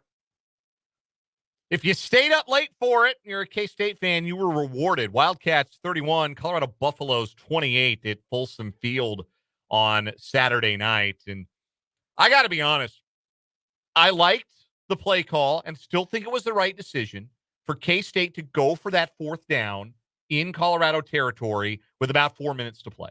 100% the right decision. 6-point leads don't do you a lot of good. Don't play for a 6-point lead. Play to get the first down, to keep the clock moving. So then if you do take a 6-point lead, there's way less time. It was not a sure bet that you were going to be able to stop Colorado's offense the way they were clicking.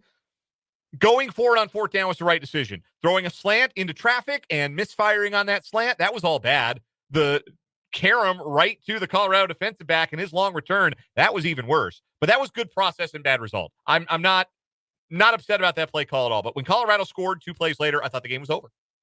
I thought watching the game at the time that was it. That I did not believe that Kansas State, given 3 minutes and 14 seconds to work with, was going to be able to drive the ball down the field and score. And they did it in less than a minute on 3 plays. Is drive really the right phrase? Like cruise, waltz, casually walk into the end zone, maybe? I mean, just no resistance at all. They did it on 3 plays, and they did it because one of those plays was the most undefeated play in football history, the wheel route out of the backfield. Little rail route to DJ Giddens for a big gain. And then Avery throws, maybe a little underthrown, but still, bucket throw to Jace Brown, who's being interfered with. Brown makes the catch, scores the touchdown, and K-State gets the stop and goes on to win the game. Putting that drive together, putting that stop together, coming from behind early in the game. I mean, K-State fell behind early. They were down 7-0 on the road. They had to deal with injuries. They had guys in the defensive backfield that I'm not even sure like who they were. And like I watch K-State football, right? Like I know who most of their guys are. And they had guys out there I didn't know who they were trying to play defensive back against the Colorado passing defense. And even down Travis Hunter and Jimmy Horn Jr. and Omarion Miller, Colorado had 2 wide receivers out there, LeJonte Wester and Will Shepard, that would start for any team in the Big 12. That was less than ideal circumstances all the way around. And we said all week, these are, as a whole, less than ideal circumstances for Kansas State. They won that football game anyway. And that was the mental toughness. That was the fortitude I was looking to see. Hadn't really seen it on the road from this group. They grew up in a big way on Saturday. And that's a win that I think is going to stretch beyond just putting another one in the win column against Colorado. I agree with that. I think that to be able to overcome, I don't know how much the BYU game stuck with this team. And like I mentioned earlier in the show, sort of jokingly, but also true, BYU's undefeated. BYU is actually quite good. Yeah. And that game got out of hand in a hurry in Provo, but it's less and less embarrassing by the week, considering that the Cougars are just really good. They smacked Arizona this weekend. We'll talk more college football later, but just a really impressive win for them. But to not fall into the trap of, oh God, it's happening again, or we don't think we have the horses to do this, or, oh, we lost these guys in the secondary, we're not going to be able to overcome this. They were tough. They were consistent. They were poised. I think more than anything, that's a reflection of your coach, your head coach, but really your entire coaching staff. Like, yeah, I believe Van Malone's group is going to be very calm in that situation. Why wouldn't I be? Joe Klanderman's group, yeah, they're going to make the right play at the right time for the most part. Chris Kleiman, overall, yeah, his guys are going to make the right play at the right time. They're going to be calm under pressure. And you had to be, because that was not a friendly environment. BYU, raucous, but friendly. Kind of like BYU fans in general. Colorado, Folsom Field, not very friendly. I would consider that to be hostile. Yes. Considering they were booing injuries all night, and every single Colorado fan who has an internet connection is like somewhere between homegrown terrorist and psychopath, like all completely unhinged.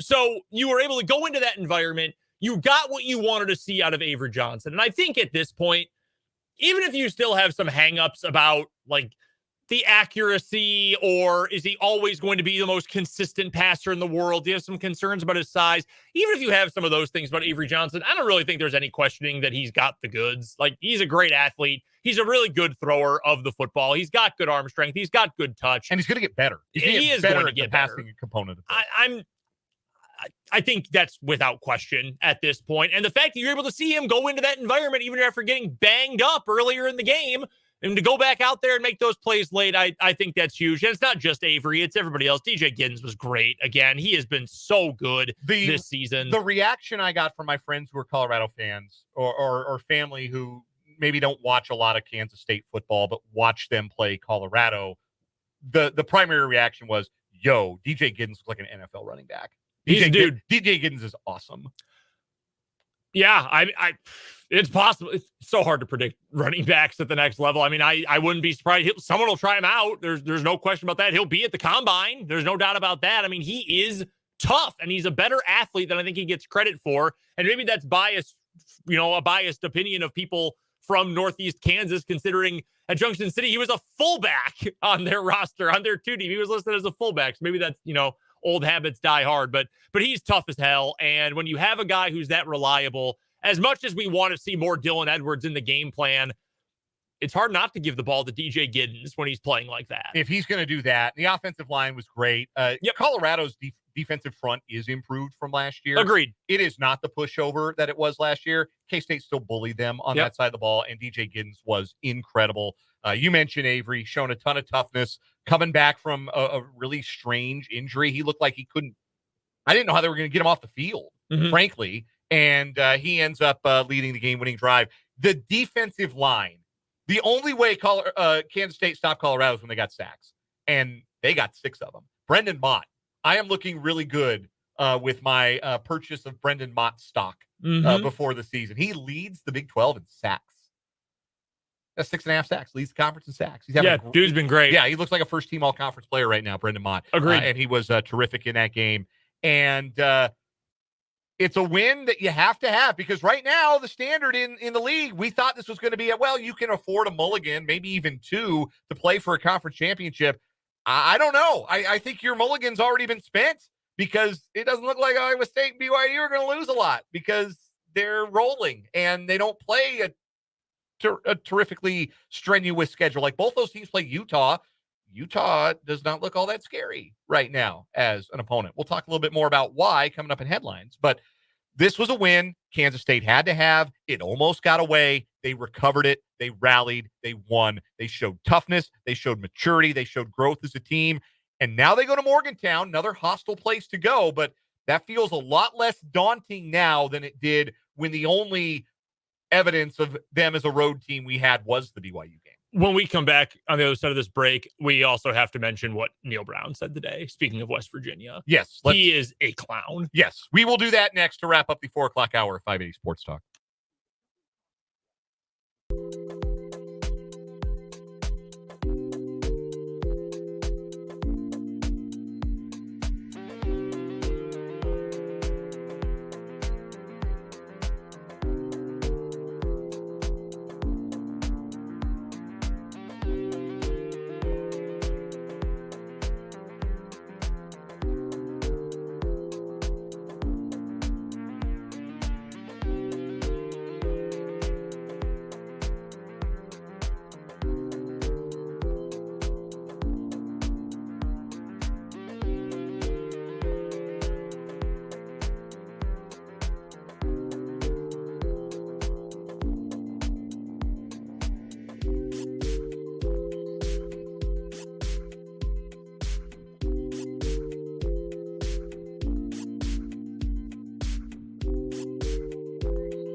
We got less than a minute, Brendan. Tell the people what Neil Brown said. So Neil Brown was asked today why fans should keep showing up even though West Virginia keeps losing in big moments. And he said this, quote, "I get that they want to win, but what I would say is, did they have a good time? Did they enjoy it? It was a pretty good atmosphere. I'm assuming they had a pretty good time tailgating. So if they're in the deal for enjoyment, then I would come back. I looked at the weather and it's going to be nice again." You should come to the West Virginia game because the weather will be nice and it's fun to tailgate, not because we're good. Yeah, this is the head coach. Yeah, man, you can't be the lame duck head coach saying that. Of a top 10 winningest program of all time. Yeah, man, that's a really bad look. A really bad look for Neil Brown. He's a dope. He may not survive a loss on Saturday. No. That might be the end. One more hour, 580 Sports Talk. Lots of college sports to get to next.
Let's get it. Hour number 3, final hour of this Monday edition of 580 Sports Talk. Dan Lucero, Brendan Dworzinski running the two-man game this afternoon. Spencer Dupuis off today. He'll be back tomorrow. Thanks for listening. Thanks for spending time with us on this Monday afternoon, however you are consuming the show, whether that's on 580 WIBW, FM 104.9, online at 580WIBW.com, or on the live stream. You can check us out on video on our Facebook page, WIBW News, or on our YouTube channel, 580 Sports Talk is the YouTube channel. However you are tuning in, thanks for making us a part of your Monday. Lots still to get to in this final hour. We got our 580 Sports Talk headlines, lots of NFL news to get to. Got the AP College Top 25 poll and some big injury news from the Big 12. College hoops. AP Men's Top 25 is out today. KU is number 1. 5 of the top 10 are from the Big 12. That has never happened in the history of the AP preseason Top 25. At half the poll, half the top 10 is the same league. We also have the nerd rankings out today. The Ken Palm ratings for the preseason are out as well. They have a different number 1. We'll tell you who that is. So we'll talk a little college hoops this hour. Also look ahead to your Monday night in sports. That's Bills Jets, which you can hear right here on 580 WIBW, by the way, where it will have coverage of Monday Night Football from Westwood 1. Also get into a playoff roundup. NLCS Game 2 is underway. Mets rolling over the Dodgers, looking to tie that series. Also Game 1 of the American League Championship Series tonight that we will get into in just a little bit. I owe you another keyword for the Ultimate European giveaway. You could win a 10-day trip to Europe for the ultimate international vacation. We want to send you and a +1 on a VIP trip to Paris, Venice, and London, including airfare, hotel stay, and luxury experiences in each city. Listen for the winning word every day, weekday, for your chance. All you got to do is go to 580WIBW.com. There's a link on the top left of the page that says enter to win. Listen to win a 10-day trip to Europe. That's what it says. It was taking the page a second to load. Listen to win a 10-day trip to Europe. You click on that. It's going to ask you for a keyword. This keyword is good for this hour until 6 o'clock. Tomorrow we'll give you some more keywords. The keyword this hour to enter to win a 10-day trip to Europe. Bridge. BRIDGE. Bridge. Like the thing you take to Terabithia. Like the one in London that's falling down. Yeah, maybe a little more apt. Yeah. Yes, maybe perhaps. Bridge. BRIDGE. Bridge is your keyword this hour. Again, 580WIBW.com to register to enter to win our Ultimate European giveaway. All right, we did good earlier. Off the top of your head, one bad thing about Europe. One bad thing about Europe? A bad thing about Europe. A bad thing about Europe. Nazis, probably. That was bad. Neo-Nazis. Yeah. I mean, they're not exclusive to Europe, but no, that also acceptable answer for South America these days. I was going to go with people who are trying to sell you crap everywhere. Okay. Everywhere you go, people are trying to sell you junk. I was on the beach in Barcelona, and people came up to me, I swear, every 10 minutes trying to sell me either a blanket or a mojito. And I'm going to tell you what, I don't drink anyway, but even if I did, I'm not buying a mojito from a random guy who approached me on the beach. I don't hate the thought of a mojito. A random mojito? You don't know what's in that You don't know where that mojito's been. That's true. Yeah, I don't. That's a valid point. Eiffel Tower, people just selling like keychains everywhere. Getting in your face. A texter for the 785 on the Top City Mail Supply text line says, I'll be honest, Brendan, I thought you said crack at first. People were trying to sell you crack everywhere you went in Europe. I didn't have that experience, but I bet you could find it if you were looking for it. I think I've shared this before. When I was in Germany, when I was in Frankfurt, I stayed in a hostel. Yes. And it was in the red light district. Yes. And I'm sure you would not have had to go far to find crack. Didn't you stay next door to just a building that just said Sex hotel? A Sex Inn. Yes. Inn. Yes, we were right next door to the Sex Inn. The Sex Inn. They were not disguising what was going on in that building. You were there to have sex. That's it. Yeah. Mark wants to know in the YouTube live chat if you ever fed pigeons when you were in England. No, I did not. I don't think I've ever fed a pigeon, period. I did not do it while I was in England. Trying to remember, London is not like the cleanest city in the world. There are a lot of pigeons. Cleaner than like New York. New York is gross. There's a lot of cool stuff in New York, a lot of history, a lot of art, music, all sorts of great stuff. There's also just trash everywhere. Yes. Remember last year, maybe it was earlier this year, when Eric Adams was like, we're introducing dumpsters. Wow. Fascinating. Welcome to the rest of the world. Eric Adams is one of the worst mayors in history, like regardless of city, like an all-time bad mayor, all-time grifter. But he did have one quote that I think about like every day when he said, let your haters be your waiters when you sit down at the table of success. And wow. I think about that every day. That's a bar. Let your haters be your waiters. I think my two favorite Eric Adams things. One, someone put a supercut together on Twitter of times where he compared other cities to New York. Yes, he's like, yeah, Istanbul is New York is the Istanbul of America. Yes. New York is the Hamburg of America. What does that mean? Also, last week, while speaking to a crowd about the many felony charges he is facing, where he said, like, this is classic Eric Adams. I would not admit that. It's classic you that you committed crimes, allegedly. Why would you say that? Being under indictment, classic me. Vintage. This happens to me all the time. Like a cartoon character. Every mayor of New York in our lifetimes has been just basically a cartoon character. Piccadilly Circus in London is like London's version of Times Square. So there's your analogy. There you go. Yeah. You can text the show as well. 785-272-9429 is the Top City Metal Supply text line. If you're watching the show live on YouTube right now, 580 Sports Talk again is the channel. You can interact with us and other listeners to the program by typing in your live chats. And we see those. We like to interact with those throughout the program.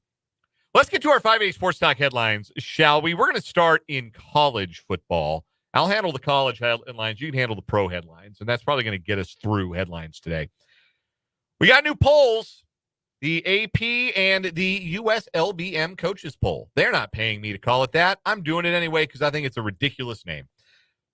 Both of those polls came out today, and they both have the same number one, and that number one is Texas, who mollywopped Oklahoma in the Red River Shootout.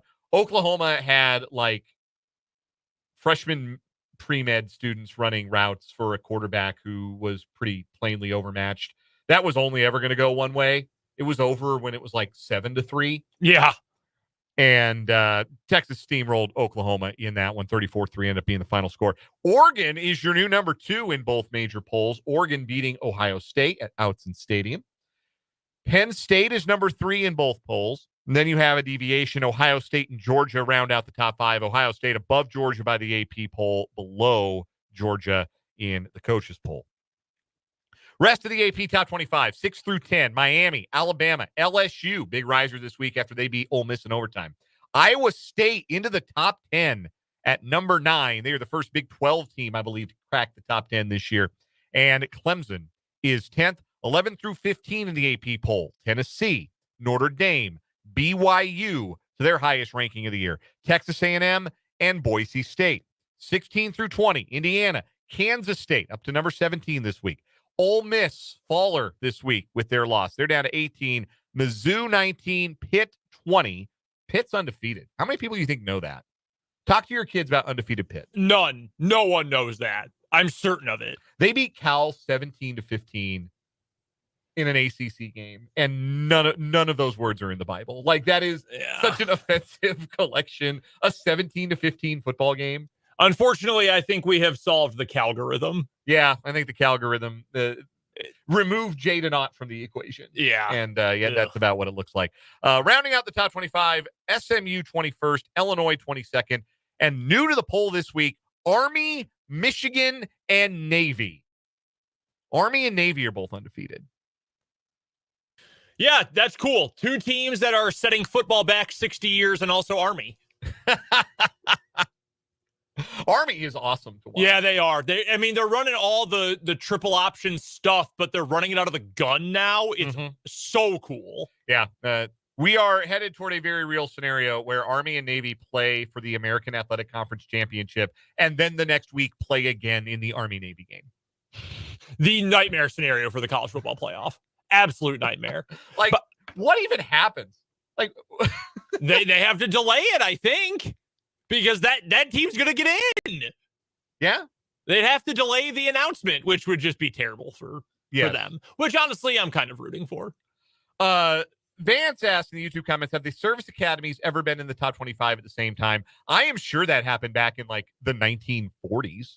Army and Navy are both ranked at the same time for the first time since 1960. I know that for certain. In the final 1945 poll, they were ranked number 1 and number 2. God, that's when football was real. A real man's sport at the time. Yeah, you look at the final AP football poll for 1945. Army, Navy, Alabama, Indiana, Oklahoma State, your top 5. Then Michigan, St. Mary's, Penn, Notre Dame, and Texas. Notre Dame went 7-2-1, and their last game before the final poll was a loss to Great Lakes Naval from Illinois. Yeah, you can go visit the Great Lakes Naval Station still in Chicago. Yeah. Yeah, so I'm looking right now. Air Force football is not very old. Their first season was 1955. The Air Force itself is not very old relative to the age of our country. Right. It took us a while to develop planes. Yeah. 1958, Air Force actually finished 8-6. Wait a minute. Yeah. They played in the conference championship game. The Hawaii rule in the conference championship game in a bowl, yeah, you get to 14. I'm sorry. I meant they finished 8-6 in 1958, like 8th in the coaches poll, 6th in the AP poll. I was laughing because, well, we had planes. The Air Force was just part of the Army. It was the Army Air Corps. My grandpa served in it in World War II. Right, but you were talking. We didn't have planes. No, you were talking about relative to the age of the country. Back in 1776, we weren't flying. Well, yes. There wasn't a need for an Air Force before the Wright brothers showed up. No, you're right about that. That's what I meant. I wasn't out there the Air Force is actually only 60 years old because airplanes were invented in 1955. Yeah, so I don't know if it had ever happened when all three were ranked at the same time. Sadly, Troy Calhoun's boys will not be ranked this year. No, they are awful. Turbo ass. Yeah, they are very bad. Yeah, it's rough. But yeah, Army and Navy sandwich in between, Michigan sandwich in between the two of them, rounding out the AP top 25. One team notably no longer ranked, the Utah Utes, who lost at Arizona State on Friday. I don't know how much of this game you got to watch. I got to watch a decent chunk of it, but I turned it off after Utah took the lead in the third quarter. I thought that was like Utah deciding, all right, Cam Rising obviously can't throw, but we're going to bully Arizona State on the ground, and we're going to run, and we're going to do our thing with Micah Bernard, and we're going to win this game. Then Cam Scattaboo happened twice in the second half. He's awesome, man. Makes you feel a little bit better if you're a KU fan. I mean, not by much because KU should have beaten Arizona State, but Cam Scattaboo's great. He is an awesome player. He is the exact kind of player who should only play games that start after 9:00. Yeah. Just a perfect late night football player. So Arizona State beats Utah, and Cam Rising returned to the lineup, and he couldn't do it. It was hard to watch from not just a football perspective, but a humanity perspective, watching him try and push off an ankle that is like chicken salad and make throws. He couldn't get the ball to his receivers. He was airmailing throws. He was not any kind of a threat in the run game. It was just not the Cam Rising that we saw 2 years ago or 3 years ago. Anyway, Kyle Whittingham made the announcement, the Utah head coach, earlier today, that Rising is out indefinitely, and that Isaac Wilson, the freshman quarterback, brother of current Denver Bronco, former New York Jet, Zach Wilson, is going to be the starter moving forward. Now, Whittingham is not willing to give a timeline on Rising's injury, but did bring up the possibility of Rising receiving a medical red shirt if he could not continue this year and returning for an 8th year of college football in 2025. Look, I'm going to go out on a limb and say he does not come back. He had indicated that because he was already eligible to apply for an 8th year, he had indicated before this season that was probably not something he was going to want to do. And now that it's become very clear that his body is just not letting him play football, it's time to move on. It is time to go pro in something other than sports. Sucks, though. I mean, he was so good. We will always have the 2022 Pac-12 championship game and lots of other great Cam Rising memories. But this season is not unfolding for Utah the way that they anticipated that it would, because they didn't get 2022 Cam Rising. No. More broadly, and we'll get to that. We'll talk about this later in the week. We're going to do another check-in and tiering of the Big 12 teams later on this week. But it really feels like any misevaluations, either positive or negative, for Big 12 teams, at least on my part, I can only speak for myself, I guess, really has to do with, are you getting the quarterback play we thought you were going to get, or is it better, or is it worse? Jake Ratzlaff can actually play. Yeah, way better than I expected him to be this year. Big part of the reason BYU is better than we thought. Sam Leavitt has played fairly well for Arizona State. Yeah. That's why they're where they are. Flip side, KJ Jefferson has been benched, and that is why UCF stinks. And Cam Rising can't get on the field and has beef stroganoff where his ligaments used to be. And that is why Utah now needs a miracle to get to Arlington. So that is obviously awful news, again, for Cam Rising, for Utah football. But that is the status, out indefinitely for the Utes. Major bummer. All right, let's get to the NFL for some major news from Week 6. 1, Jerry Jones will not consider a coaching change, at least for now. He will keep Mike McCarthy on board as the Cowboys head coach after the Cowboys suffered their worst home loss of the Jerry Jones era, which began in the late 1980s. They lost 47-9. The Lions drew up multiple plays to get offensive linemen the ball downfield yesterday. That's how bad that game got. That was personal. That was the most personal football game I can remember in recent memory. It's amazing how personally it appeared that Dan Campbell and Ben Johnson took that football game. Yeah, so they're bad. It's over. You can't say this era of Cowboys football is over because they paid Dak and they paid CD, so you can't really tear it down from here. But as currently constructed, it's over for this Cowboys team. McCarthy's a lame duck. He's not going to be around long term. Mike Zimmer let the game pass him by his last couple years in Minnesota and apparently didn't learn anything, and always is still giving quotes that make him seem like an old curmudgeon, if not even worse. That they're cooked. That team is not, they're going to get a lot of attention this year because of the Cowboys, but they do not deserve your attention this year. Also, what happened in that game, the biggest news, Aiden Hutchinson, the early season favorite for NFL Defensive Player of the Year, suffered a gruesome injury to his leg, ended up breaking the tibia.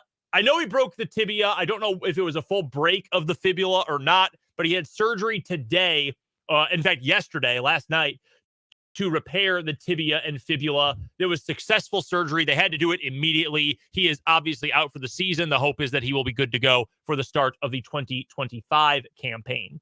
Jim Harbaugh, head coach of the Los Angeles Chargers, in the first quarter of their game against the Broncos, had to be removed from the sideline, went into the medical tent, and then was taken into the locker room due to an atrial flutter, which is something he has dealt with before. Do you remember the one in 2012? Not well, no. I remember he was with the 49ers. I remember him taking a knee on the field and whoa, what happened to Jim Harbaugh here? And he got it treated and taken care of. He also had one in 1999 as well. I guess it can suddenly make his heartbeat increase to up to 250 to 300 beats per minute. Mm-hmm. That's really fast and not good. Very scary. So it's something that's happened before. He knows about it. Harbaugh said after the game he was going to go see a cardiologist for a checkup today. Hopefully everything's fine. His brother, John, head coach of the Ravens, was actually removed from his post-game press conference yesterday. They had Ravens PR come in and get him and then announce, hey, sorry, John's not going to answer any more questions. Jim during their game just had to leave the field with a cardiac issue. Sorry about that. So scary moment. Sounds like Harbaugh will be okay, though, which is definitely a positive.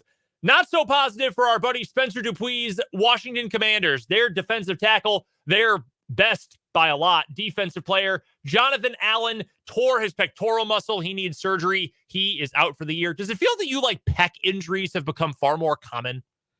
Yes. I don't know why that is, but I feel like we've heard of those a lot more in recent years. Every year, like a star defensive lineman tears a pectoral. TJ Watt has done it at least once. Yeah. If not multiple times at this point. Yeah, that's tough. JJ also suffered that injury. Yes, he did. One of the many injuries JJ Watt suffered in his career. Also, good news on the injury front for the undefeated Minnesota Vikings. Dalton Reisner, all-time 580 Sports Talk favorite. He has been designated to return from injured reserve. That's big for them along their offensive line. Also, the Miami Dolphins, their head coach Mike McDaniel, and their quarterback Tua Tagovailoa all seem to believe that Tua is indeed going to play again this season. During his Monday press availability, McDaniel said, quote, "I do expect to see him playing football in 2024, but where that is exactly, we'll let the process continue since we still have time before he can even entertain anything. We'll make sure that he's diligent this week and assess after that." I think the biggest thing that I've learned for me as a head coach, it's absolutely imperative to control the controllables. It was so fast from him getting hurt to immediately going into, all right, what's the best thing for you, Tua? I didn't really allow myself any sort of contemplation moments on whether he would or wouldn't. I was so concerned with where he was in his career for his family. Goes on to say, yeah, happened all really quick for this Miami team. And it did.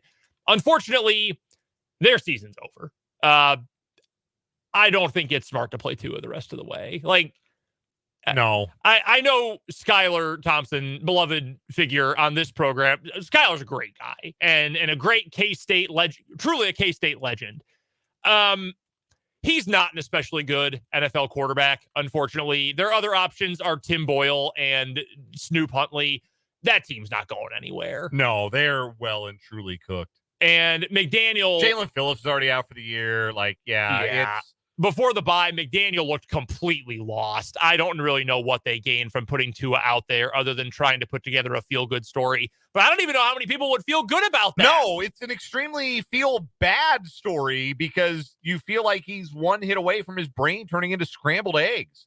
I don't feel good about the prospect of seeing him back on the field this year. No. I'm not sure how I feel about watching him play again.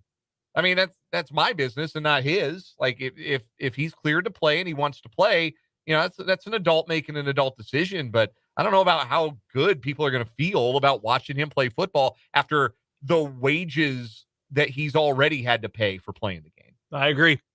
But they seem to think he'll be back at some point. Someone offered me a trade in fantasy football for him this morning. Did you do it immediately? He said, are you interested in trading him? And I said, yeah, send me an offer. He's currently sitting in my IR spot, just wasting away. Two other notes, they're not really headlines, but just things we want to draw people's attention to. First, last night here in Topeka was the Kansas Sports Hall of Fame induction ceremony. There are now 12 new members of the Kansas Sports Hall of Fame. 11 of the 12 inductees were able to be there. Unfortunately, Mark Mangino came down with an illness the night before. Bummer. So, unfortunately, Mark Mangino wasn't able to make it. But the rest were in attendance, including Mark Turgeon and Will Shields. And I got the chance to speak with both of them. And if you would like to hear those conversations, you can find them on our website, 580wibw.com. Also, not a headline, but our Prairie Band Sportsbook 580 Sports Talk picks looking pretty good this week. Winning weeks for you and I. Could have been even better weeks if not for Chase Brown. Yeah, Chase Brown of the Bengals was not about to slide down to run clock at the end of last night's Bengals-Giants game. He saw pay dirt and said, I'm getting it. And for those who had the Giants plus 3.5, that was especially painful. Sickening. You and I still had winning weeks outside of that. Spencer needs the under tonight. An under 41 in Bills Jets. If he is to join us with a winning week as well, we all could turn out 3-2 this week, which, I mean, is that spectacular? No. Is it a profit? Yes. Has that line moved at all? He gets the 41 because that's what we had on Friday's show, but has that line moved at all? Not to my knowledge. No, still at 41. Still at 41 tonight. So, keep an eye on I kind of like that under. I think I do too. Yeah. I think I do too. I don't trust the Jets offense. No. Maybe they'll try putting some guys in motion now that Nathaniel Hackett is far away from it. I don't know. Let's hold this. We'll get to this later in the hour. Yes, we'll do that. For now, we're going to take a timeout. When we come back, we have our first AP Top 25 college basketball poll. And KU is number one. We'll talk about it next on 580 Sports Talk.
.534 on 580 Sports Talk. Dan and Brendan with you today. Spencer's back tomorrow.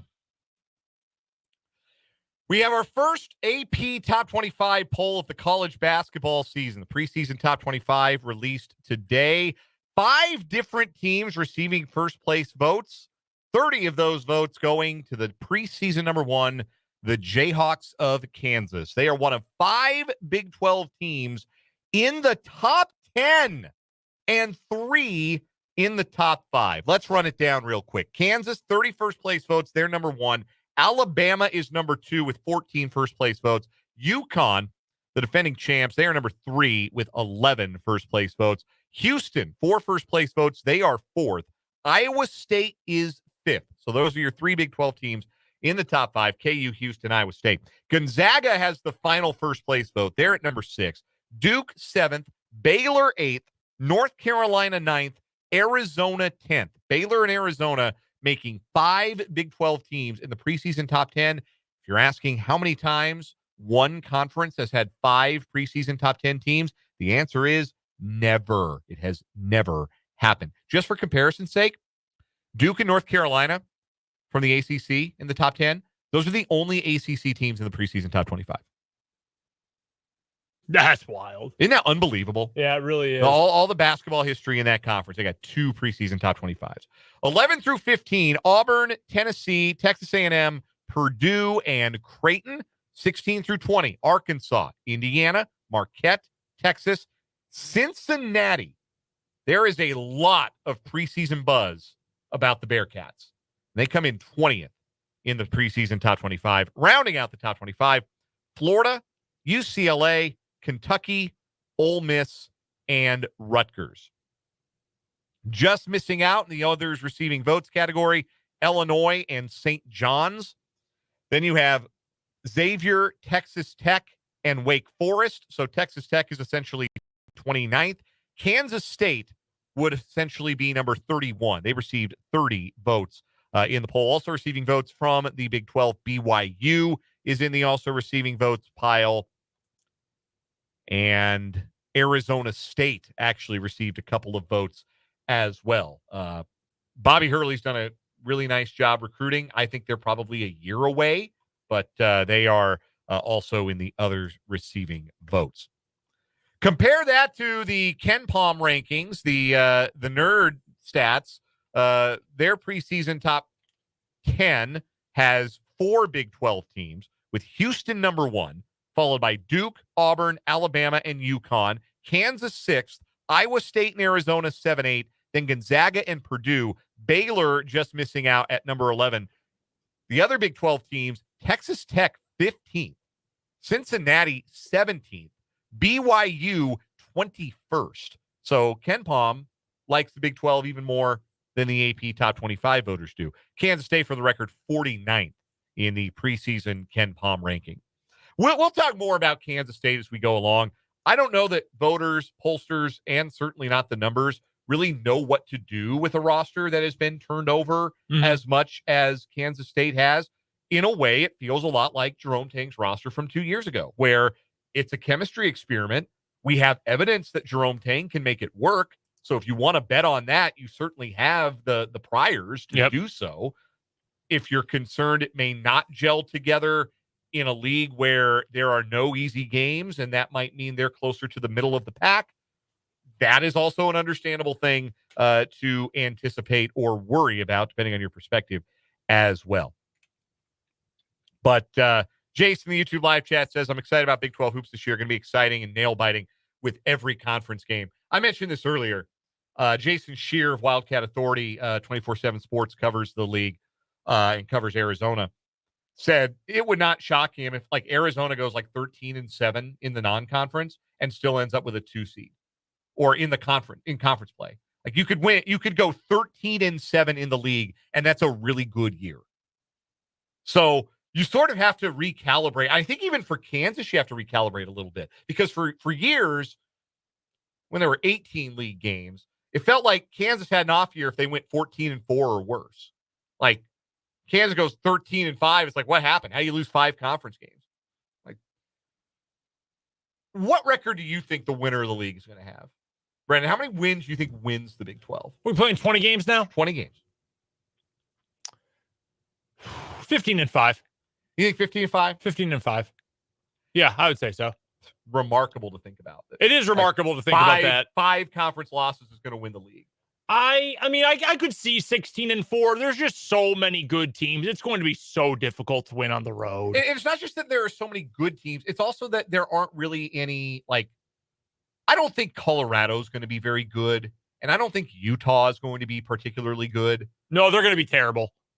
I think Utah is going to be like, well, I don't know what compares. They're going to be like 2015 KU football bad in basketball.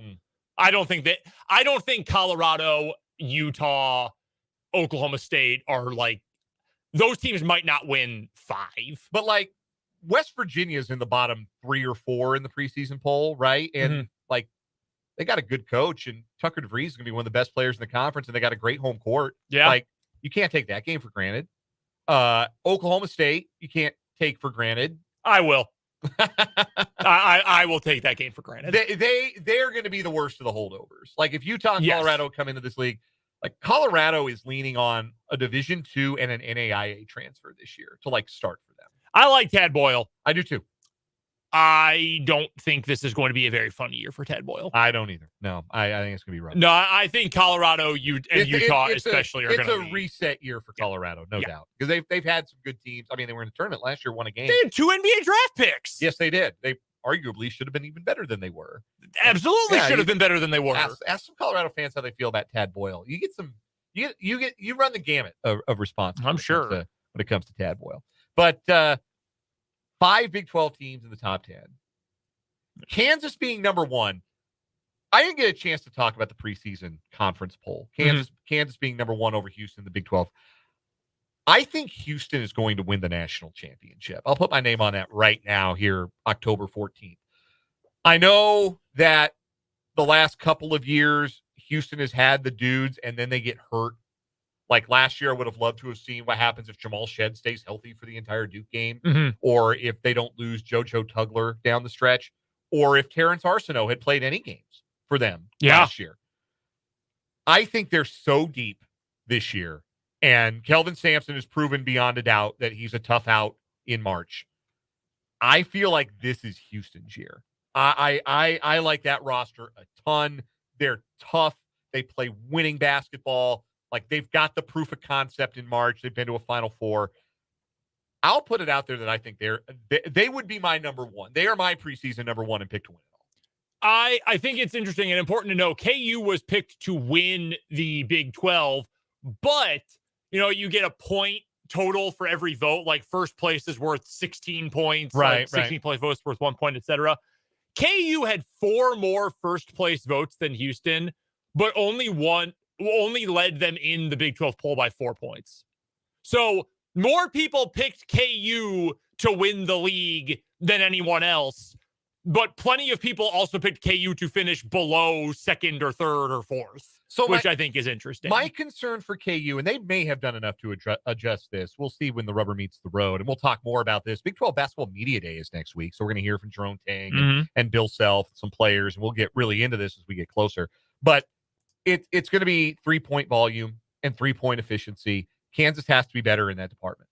They are so efficient inside the 3-point arc, but more and more it's a 3-point shooting game, and KU's kind of fallen behind.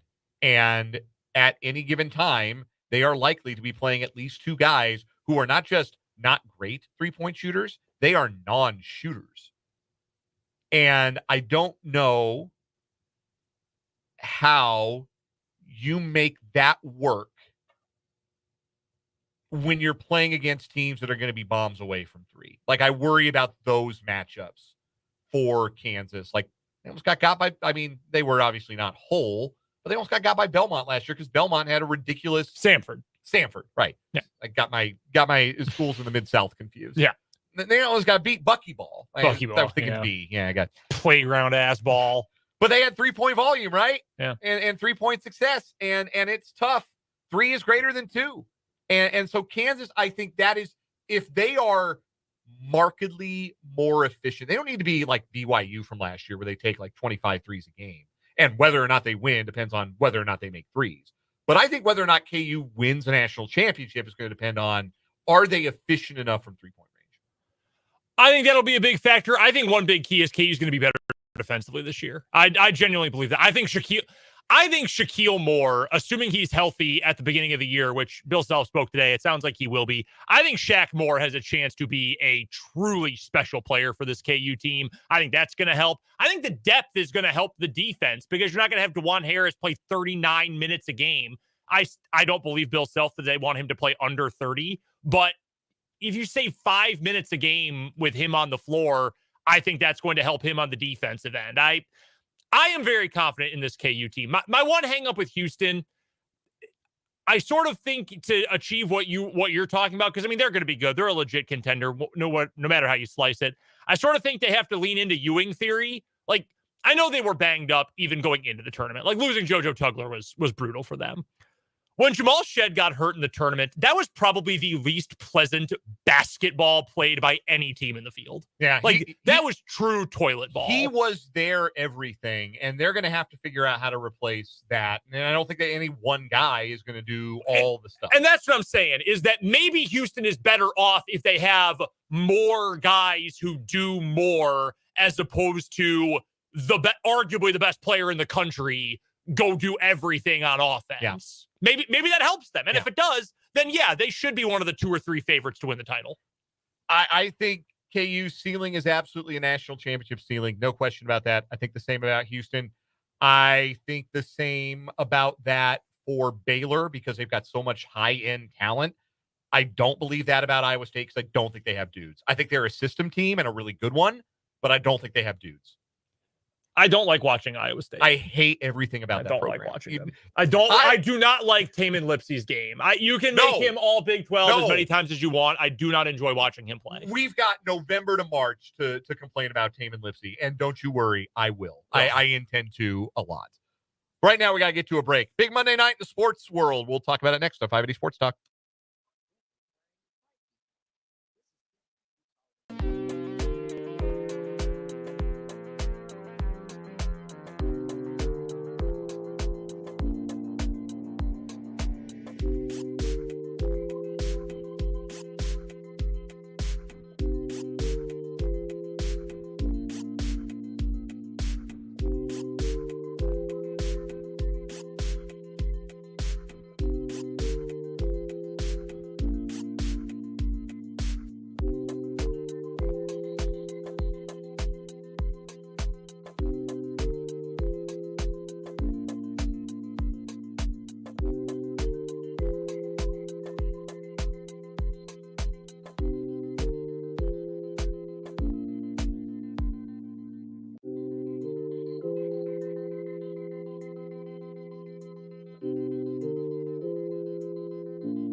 Getting close to wrapping things up here on 580 Sports Talk. We'll have some overtime. Have Verderam's earlier conversation. We'll re-rack that in the 6 o'clock hour, take you up to the bottom of the hour and hand off to Westwood One's coverage of Monday Night Football, wrapping up week number 6 from MetLife Stadium as the New York Jets host the Buffalo Bills. Big injury news tonight for the Bills, just breaking. No James Cook, their starting running back, out with a toe injury, lending further credence to the idea that there might indeed be an under tonight there at MetLife Stadium. Brendan, who you got? I'm going with the Bills tonight, even with the James Cook injury. I understand the interim coach bounce. I get all of that. You mentioned it earlier. Nathaniel Hackett's no longer calling plays. That's a big deal. There might only be one worse play caller in the NFL than Nathaniel Hackett, and it's Todd Downing. Do you know who's replacing Nathaniel Hackett? Todd Downing. Todd Downing. I'm taking the Bills. I don't like it, but I'm taking the Bills. There's going to be some really gross vibes in that building if the Jets get off to a slow start. Horrendous vibes. There is also playoff baseball tonight. Did I say playoffs?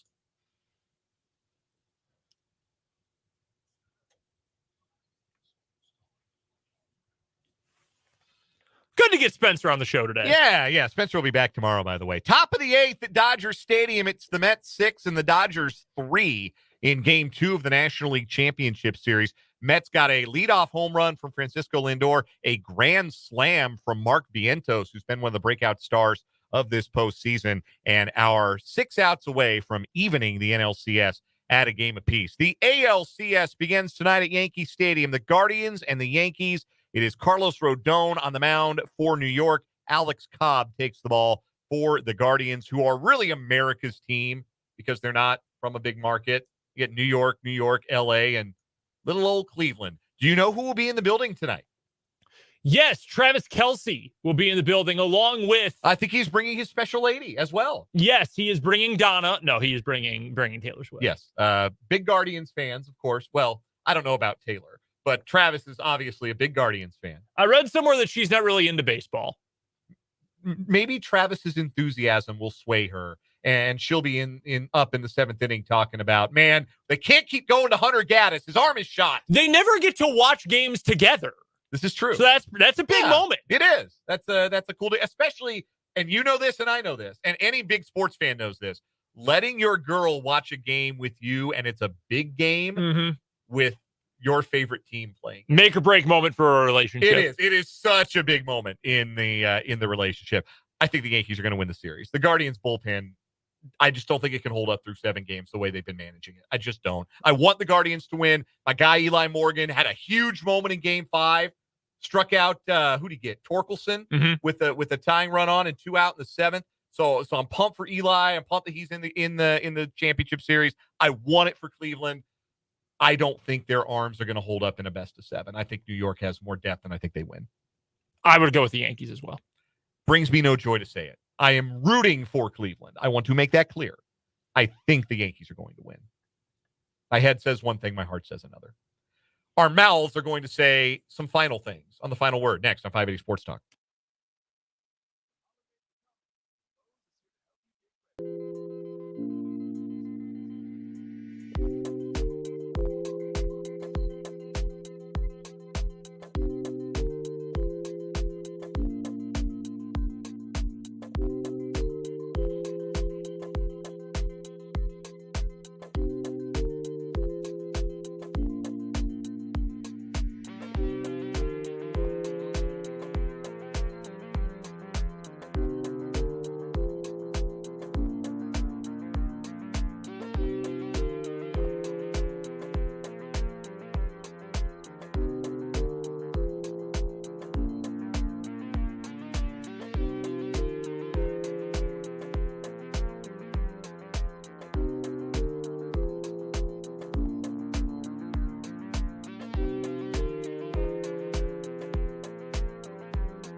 quick final word of the day. Spencer's not here. Brendan, go ahead. Final word for me today. Great win for the Kansas State Wildcats this weekend. Showed some toughness, showed some grit. Avery Johnson showed, he's got the goods. That's a big-time win for a program against a Colorado team that's way better than I expected. Final word for me. JJ Piccollo and Matt Quatraro made it clear today they're not quite ready to give up on MJ Melendez, and I think that's the right thing. As much as we, and yes, I complained about him this year, he's still the best upside play if the Royals are going to get some internal improvement outside of what money they spend for 2025.